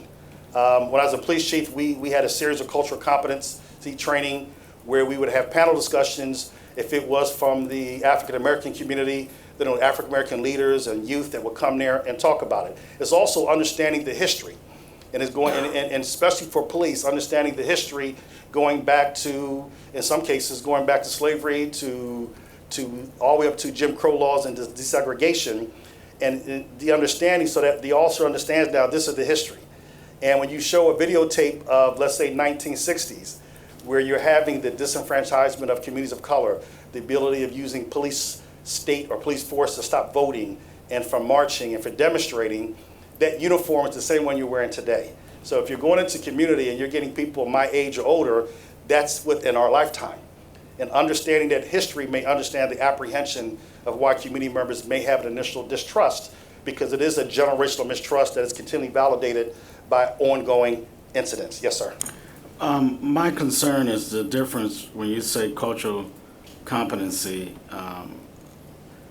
I believe in cultural intelligence. And there's a program that we have right here in Grand Rapids, which is one of the top programs in the country on multicultural intelligence right here in our city, which I'm kind of proposing in advance just to think about this, that our Grand Rapids PD can use that type of training. I'm not sure if you're familiar with it or not. Dr. Sandra Upton and Mr. Gonzalo Remas run that program. So when you talk about cultural intelligence, cultural competency, I look at it in terms as to, let's say, officers of all walks of life, but more so some of our officers who come from Escanaba to Grand Rapids, who perhaps never experienced any African Americans whatsoever, and have a cultural mindset in terms of difference as to how they view that particular community. Because media plays a lot of role in that too. And so sometimes our perceptions equal our reality. Training is important, but the intelligent piece for me is important as well too, because sometimes, you kind of said it earlier, we can still have a mindset of 1833 and still bring it in today's policing because of how we've been brought up and what we've been told, because we all don't go to the same school together, we don't go to the same colleges together. So our intelligence is different. So, I mean, I think cultural intelligence is very important. I weigh that word higher over cultural competency. And first time I heard that phrase, so I have to admit I like it a lot. I think we're suggesting you're taking it to another level, and I think the idea would be to do a cultural intelligence would be in the spirit of what we were talking about the task force. Yes, the sir. idea of educating people about it, for an understanding, and we're seeing that. So I couldn't agree with you more, sir. I think that's exactly right. And this one is important because it really does go to, when you go to people, it's important for the community, so the community sees that the department is trying to learn and trying to get that, as you would put it, Commissioner, that level of intelligence about the varying cultures in the community. And there's a practical need. And depending on the various communities in the city, it will help the department respond even better. Like you said, there's always going to be state-mandated cultural diversity courses which should be provided. But this one, you're talking about that cultural competence, that cultural intelligence will have a significant return on investment, and it's a good opportunity for community-based organizations to lead that training. So it's not just an officer explaining to another officer about a culture. It's community leaders, people that have, and you mentioned some people that are probably, this is their body of act, they have the academic credentials, the personal experiences to be able to provide that training and to have a meaningful interaction with the police. Yeah, and I'm thinking in terms of the police training itself, having this within that training, even for cadet officers. I think it's very important. That's the mindset that I think that if we're going to do 21st century policing, we got to do 21st century multicultural intelligent thinking. So we couldn't agree with you more. That's a great example. And we say training, we definitely mean all aspects of it. You're right, coming from the academy to the in-service ideas. And we've seen this around a lot of places. That, like I said, depends on the community. There's all kinds of ways to do it. We've even, like I said, in my experience, we've even not only just brought community leaders, is people also understand a lot through, well, I do, I won't speak for most people, through food. All evidence is apparent there, is the culture of food. If you're going to talk about a culture, then even understanding the cultural history and the culture of food, and for example, with the African American community, how that diet came about through slavery, understanding all the things that go with it. So whether it's the Hispanic or Latino community, African American, recent immigrant populations, all of that is an educational process for an officer. And it goes to simple things that there may be a cultural thing that you don't wear shoes in the house, is a good example. Right. Now, the officer clearly is not reasonable for him or her to take their shoes off, but understanding that may have an officer explain that from the outset. In other words, explain, I don't want, no disrespect is intended. I cannot take my shoes off, so I can either come in with them, or if you like to come outside and talk, we can do that as well. Something that shows a level of respect for the culture, and even though you're still maintaining officer safety. And my last point is this, and no disrespect to my colleague Commissioner Jones, we both took this multicultural class in seminary, and it was very beneficial to us as well because we began to understand and learn that all cultures are different, and sometimes we may assume something that's not there. The other thing I wanted to express is that from an African American standpoint, we are some expressive people. We like to express ourselves. Sometimes we express ourselves loudly, which means that we are not angry, we're not mad. It's just how we express ourselves. And from some parts of the police training is that the police have a job that they have to do. But sometimes their training does not allow them to try to understand that I'm trying to express myself. And sometimes the command is move, sit down, get out the way. And all I'm saying is, hey man, what did I do? What happened? What's going on?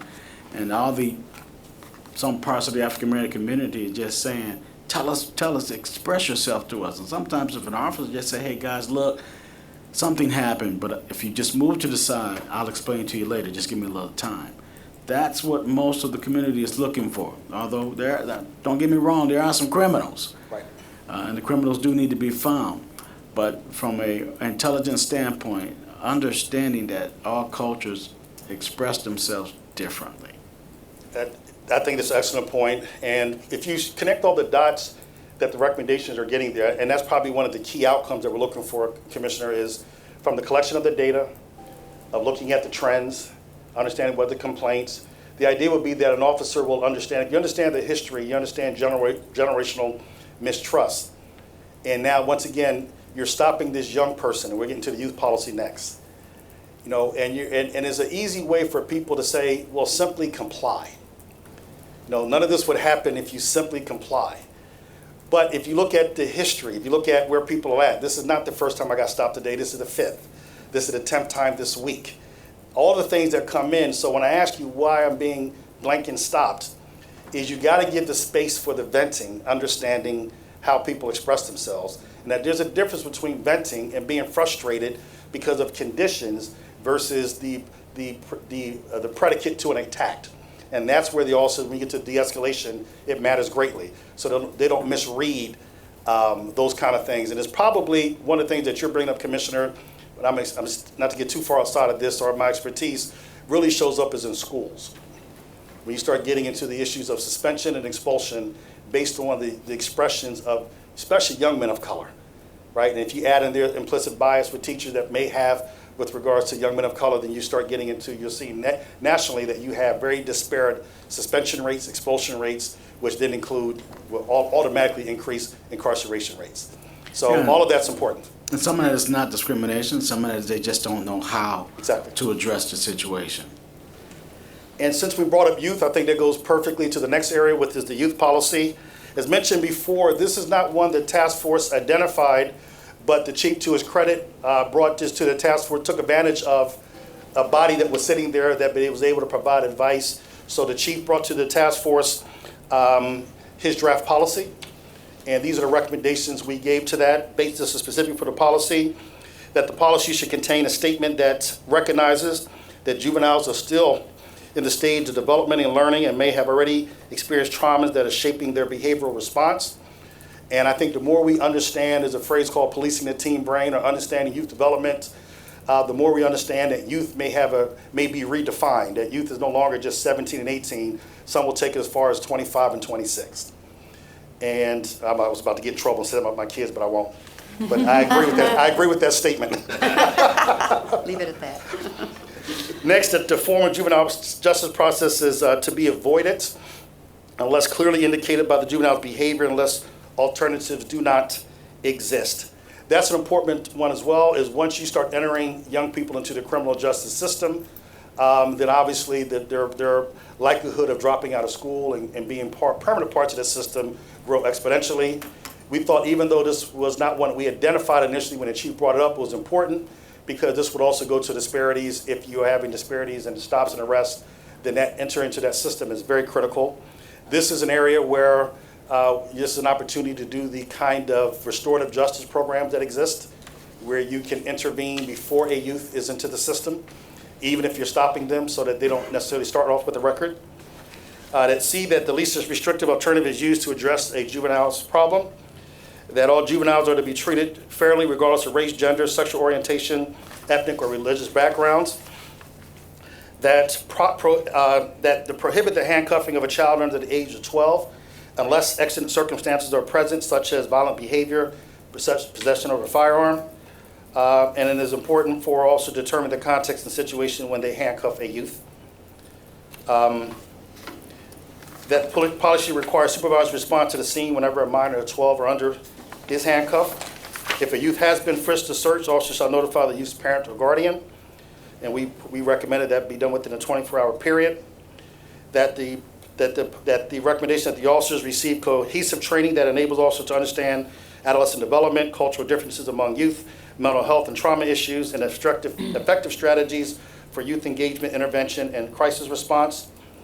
Clarification of how officers interact with youth and what levels of intervention they use, especially in school settings, and recognize that police interactions can lead to trauma in children, not just the ones that you're interacting, but the children that are witnesses to the incident itself. And that they utilize appropriate resources that are in the community. Just gave a few examples. I know this one has come up a couple of times during the process.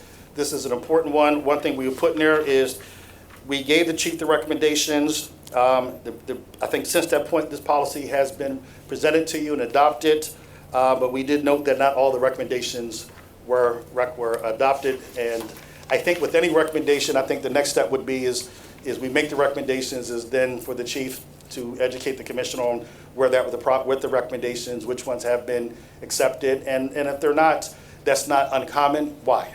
In some cases, some recommendations, I don't think we have one here, in some places recommendations may impact collective bargaining agreements. There may be other things, you may have other priorities. So I think the idea would be is that a lot of this was taken, and I think it did help shape the form, but these were the specific recommendations from the task force. Ron, can I ask a question related to 4.7, and there may be other questions related to this item. Can you elaborate a little bit on the recommendation to use Child Protective Services? And I say that because having a background in child welfare and working with a lot of families, sometimes CPS presence can actually make the situation worse. And so I'm curious if there was any conversation about potential unintended consequences, particularly if a family has had negative interactions with CPS in the past. And then if there maybe are some alternatives, maybe even related to what Commissioner Kelly said about as we look at a potential civilian crisis response team that responds to individuals struggling with mental illness or substance abuse, if there could also be a specialty in responding to children or youth. I'm just curious if a number of options were explored. I think that's the great thing is we didn't have that discussion, and this gets into a whole new field of expertise. And it's not like and I know the context where this was mentioned was more with the phrase the drug endangered children. The idea when you have kids that are exposed to that. I think it wasn't to be a catch-all to just to refer all these matters to CPS. Right, I think that wasn't the goal, and I think each CPS system may have a different response or may be deemed more effective than others, and I think that's the call that locally you have to make. So it was, and that's why it was a subset of, as an example, and I know this came up especially with the drug endangered children, is to have a partnership with them so that when you're going into the houses and there are the problems that you can make the right referrals, have the partnership so that the kid doesn't experience more trauma. But I think your expertise would, as you shape this, would matter greatly of making sure that it's not inappropriately or overutilized to the part that you could have the unintended collateral damage that could come out of it.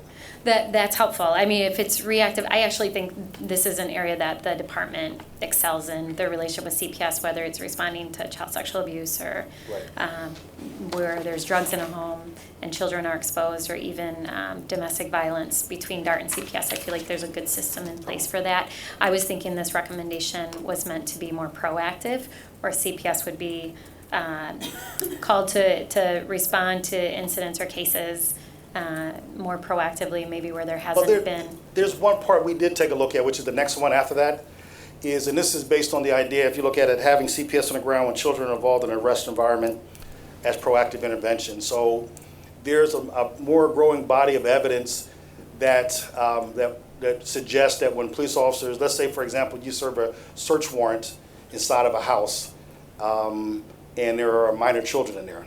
And this is not about taking the kid in protective custody. Right. Maybe that we should have been clear with that now you have this execution of a search warrant, which by its nature is going to be traumatic. You're talking about the knocking down of doors, the SWAT gear officers coming in, pointing firearms, all the things that they need to do to execute the search warrant because maybe one of the parents or someone staying there is engaged in narcotics and could have a firearm. But the kids are there. Typically what happens is we clear the scene and we leave, put the handcuffs on the parent or the adult, and we're out.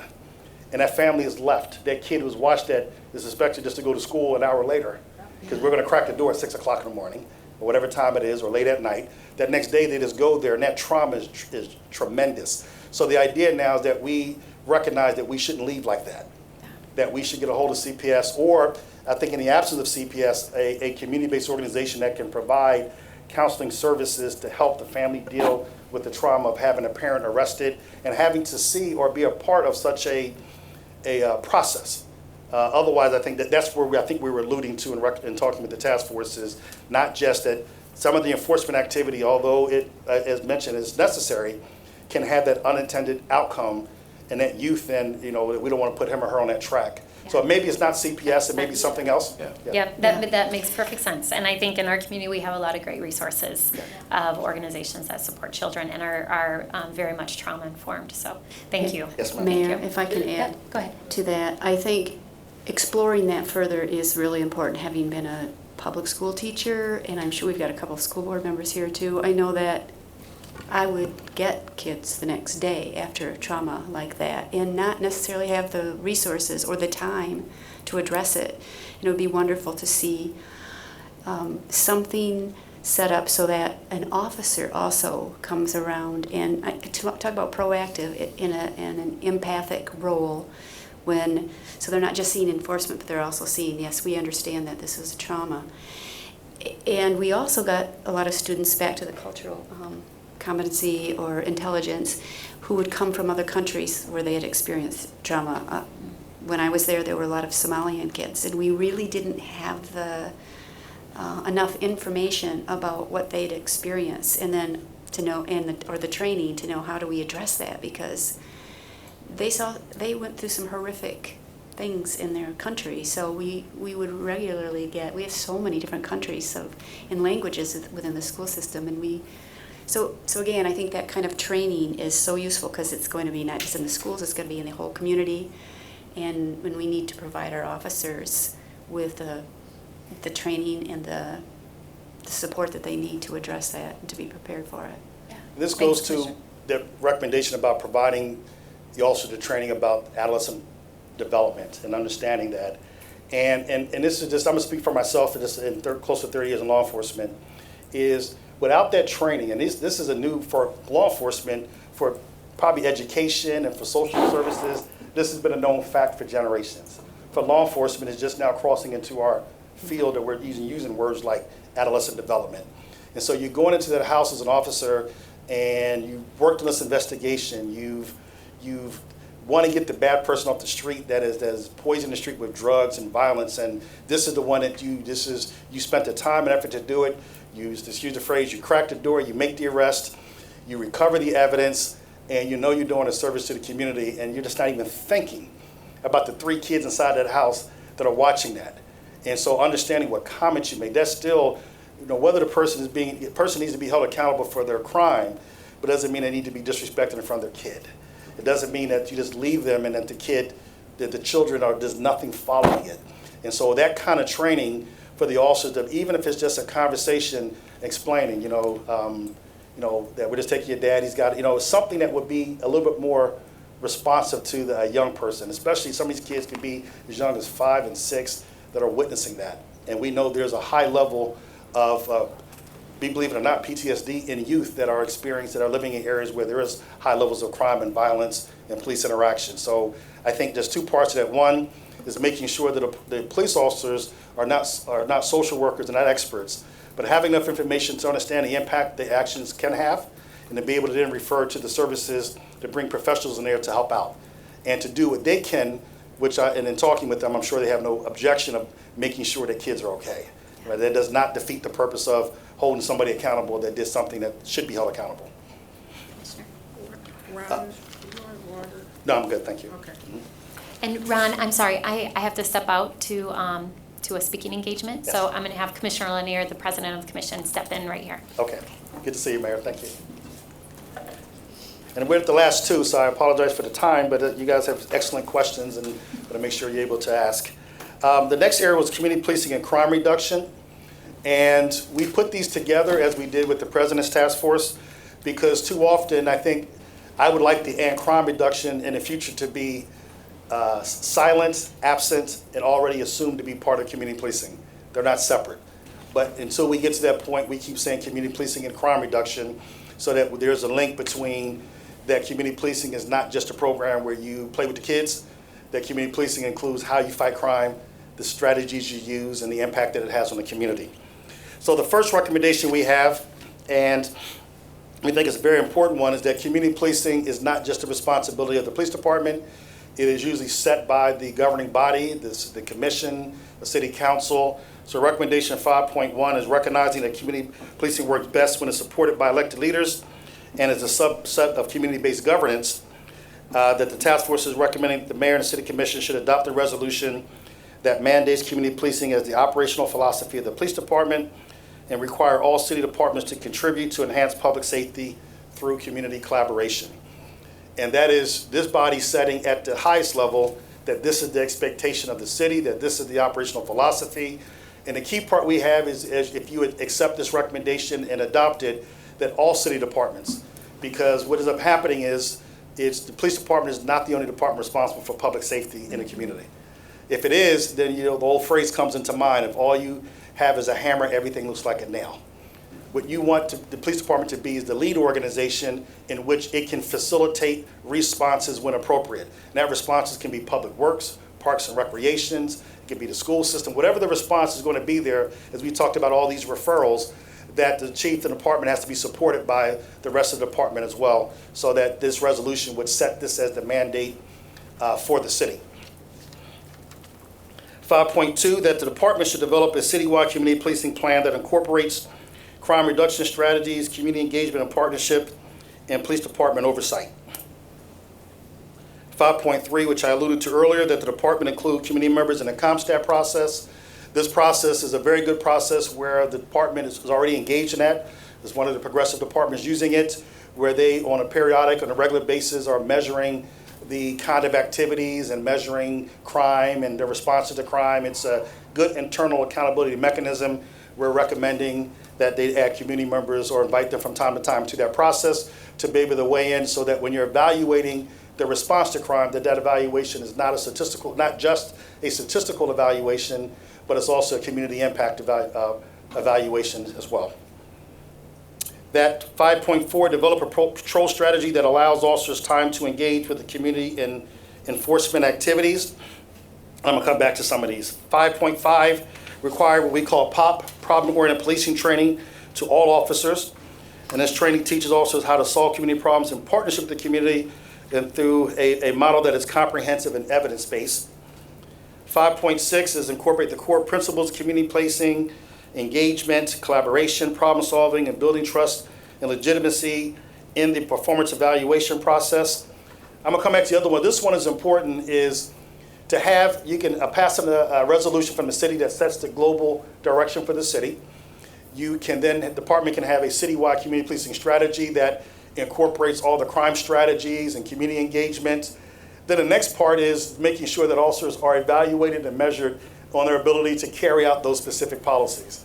And what happens is, with many places, and I'm not suggesting here, but we want to make sure it doesn't happen, is as you shift more focus to community policing, the performance evaluation may not reinforce that. So to make sure that an officer is given the kind of evaluation and value for doing problem solving as they would as making an arrest.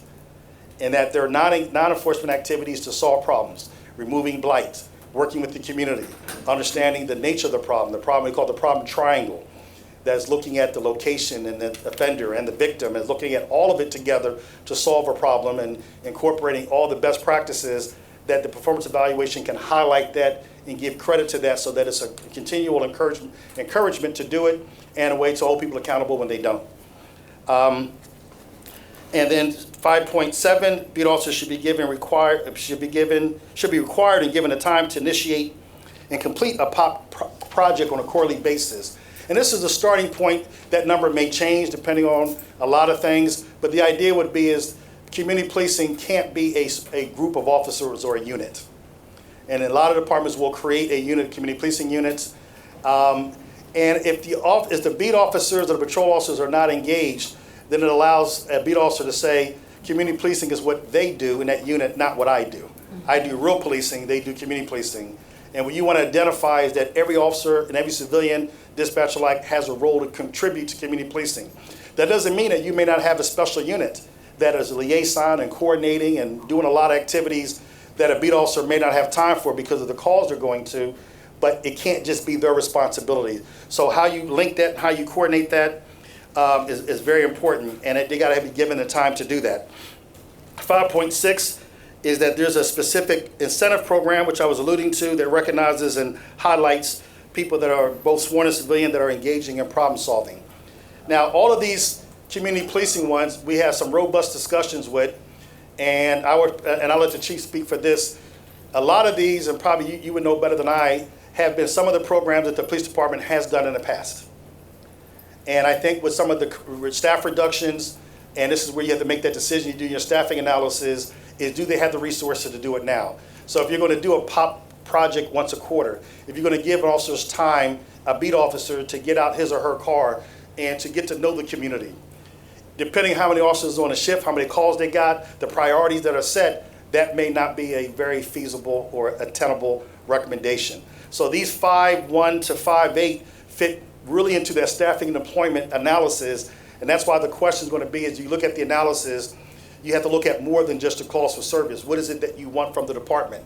And I'm sure you've heard the chief say this, and I'm sure your department say this, is it is more resource intense to have that kind of problem solving, community engaging, and community policing strategy. Now, what I cannot answer for you, and this is why the analysis is important, is when it's more resource intent, what those resources look like. Is it a combination of sworn, civilian, and counseling and community-based organization? Is it all sworn? Is it all civilian? Whatever the formula is, I think that's where the analysis comes in to make the best decisions. And if you're going to go into this community policing model and you're going to look at the staffing, it also has to go with the prioritization and evaluation of existing services. Are there services that the department's providing that they shouldn't? Are there reports that they're taking that they don't have to?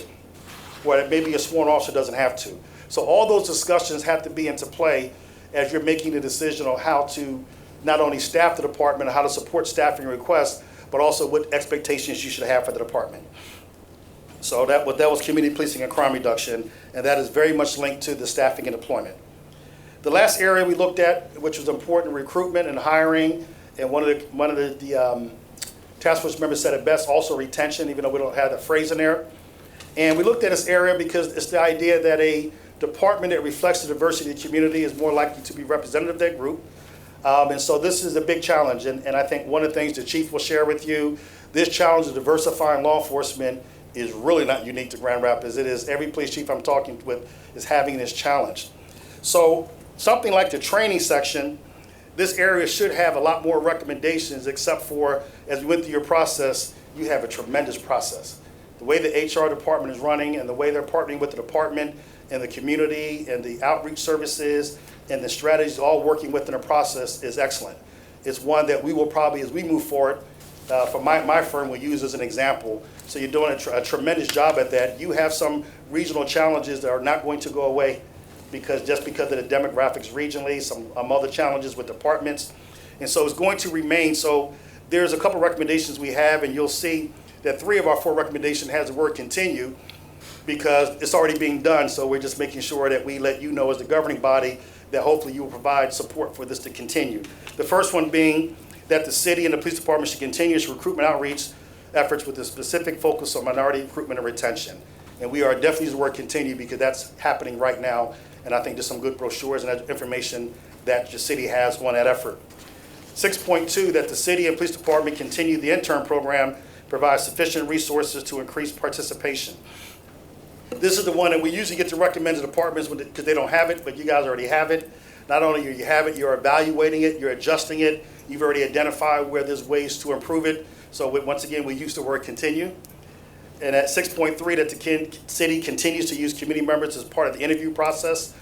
This seems to be working for you, and we recommend that strongly, that this also continue. And then 4, that the city consider engaging a national recruitment effort to increase the diversity pool and outreach. This one is probably the only new one, even though the city has already, and the HR department has already thought about it, but we'll just bring this on the table.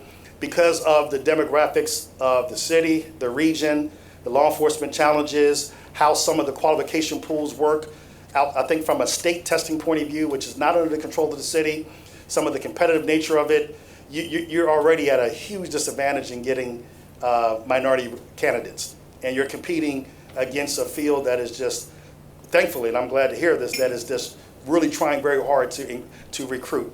We also see that as the economy gets stronger and jobs are stronger, it's just hard to recruit people across the board.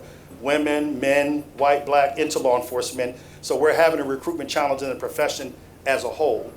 I think a couple of things that will help that's not in recruitment and hiring is all the other recommendations.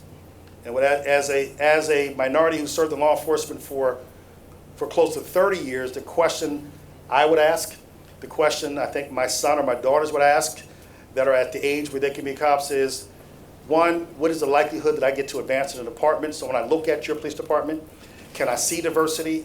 And equally important, can I see diversity among the promotional opportunities or the lateral opportunities. So can I see a deputy chief that's of color? Can I see women leading investigative units? And I'm using these examples because the PD has that, so that would answer yes. Two is, this is the most important one, and this is the work that you have sanctioned, that you're commissioning, that you're continually working on. How does how does the police treat people that look like me? Are you asking me to be a part of something that I should be proud of, or something that I got to keep explaining and be embarrassed of? And if I don't think you have a good relation with me, then what are you asking me to do? To be a part of what? Something special, to be a maverick, to have to fight every day?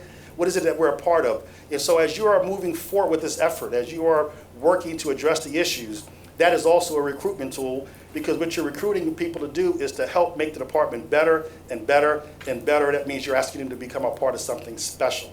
So in that sense, I think it's another kudos that even though it's not in the recruiting section, it's the effort that you have launched that are telling young, especially the younger generation, young men and women of color, that they can contribute to this effort and be a part of something that's going to get the department to be better, because it's going to be one of those perpetual goals.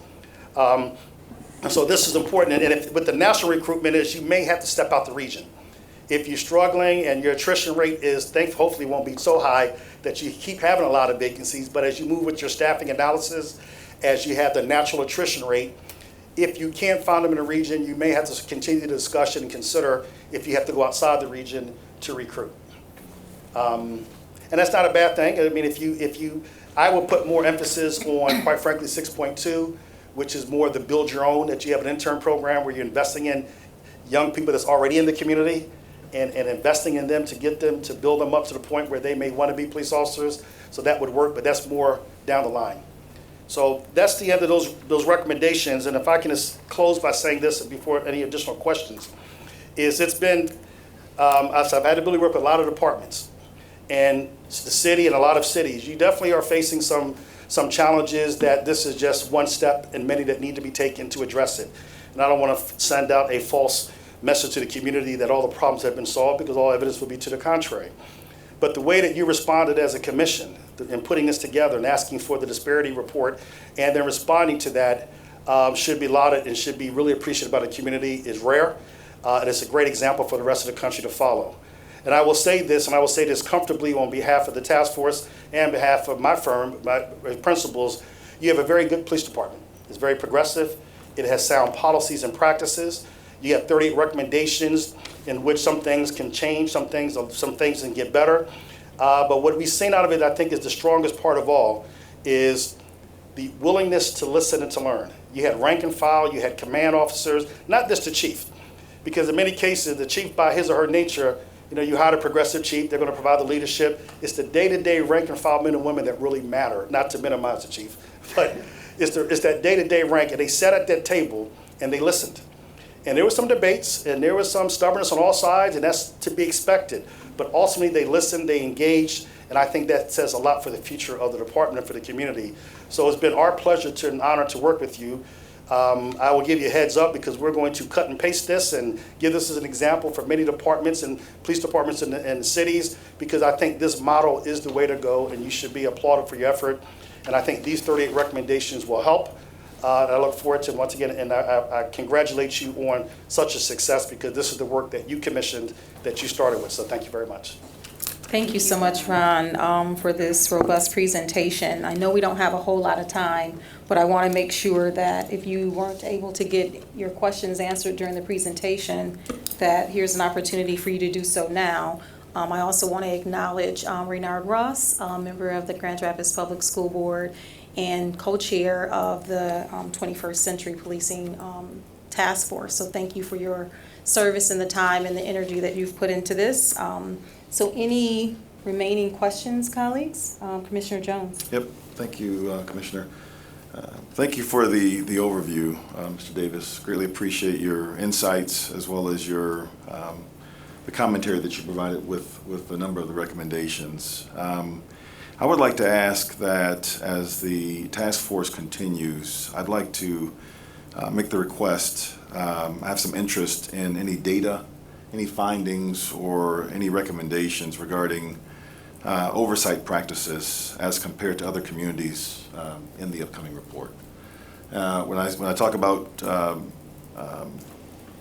oversight practices, looking at what other communities are doing around independent oversight of police departments in other cities. I would like to see that as part of the final report that's provided to us from the task force. I'm going to, if you allow me, Commissioner, I think I understand there's a willingness to desire that. I'm going to defer that to the city attorney and maybe to the mayor, because it is a change, and whether that's closing this out or something new, I think maybe it's appropriate to defer to you guys to figure out how to proceed with that. I think what you're asking for makes sense, especially we asked that you wait till this was done, and so now you'd want, I think you're entitled to see a robust evaluation of some of the best practices and what's out there. And the good thing is that whatever way you proceed to go, whether you continue with this or bring another group in, is a lot of this evaluation is a few places that I can refer immediately to that has done some of the evaluations, looking at the 30 different types. It's like many as 30 or 40 that does some evaluation. But I think you may want to go a little further than that to see what really fits for you guys, or at least from a discussion point of view. And Madam City Attorney, if you could also share, I know on October 3rd at 7 p.m. is the next community meeting? No? I have the date wrong? No, you don't have the date wrong. We keep having conflicts. Okay. People calling me now with their conflicts. So we've gone from the 3rd to the 10th to the 11th to the 8th, and now someone's telling me that doesn't work.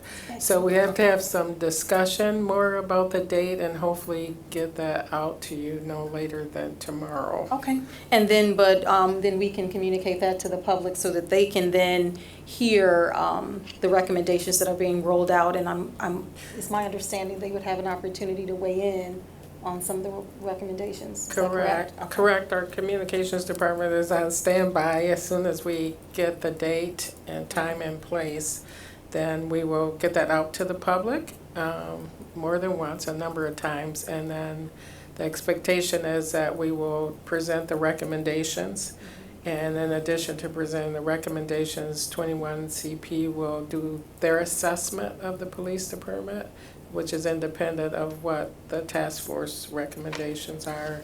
And then we will also do what we've done at the last ones. We'll have breakout tables, we'll have questions for the community and hear their feedback. It would be great if a part of those breakout questions would include kind of what's next. What is the community seeking for the next step? To Commissioner Jones's point about kind of data on an oversight community, a policing oversight committee or something along those lines. To be kind honest of hear with what you, people are wondering. Madam Chair, that's exactly, we were thinking that's probably the primary question. Yeah. Okay. Because the way the process, and the presentations will be done by Reynard and the co-chair, who I didn't see was there, I'm sorry I missed him. And they've done a tremendous job. The idea would be as we went along, we already presented some of the recommendations to the community. We then broke them into groups, got some feedback. That feedback, why I thought this process was so valuable, was factored into these recommendations. Mm-hmm. So we already talked to the community about community policing, crime reduction, and recruitment and hiring, the last meeting. So their feedback on those topics is factored into the recommendations that the task force made. What we are hoping for this last meeting is to present now them as a complete list, an overview, but with a very simple but profound question of what's next. Mm-hmm. And that may go to the questions as you guys are looking at next steps, and we thought that would be critically important to identify how to proceed. Great. Any final questions in the last few minutes? Commissioner Kelly? Well, I want to thank you, Ron, for all your work, Absolutely. And Chief and Deputy Chiefs for the work you've done, along with the folks on the task force. Renard, thank you for your leadership role, and for the community that brought us to this point in the first place.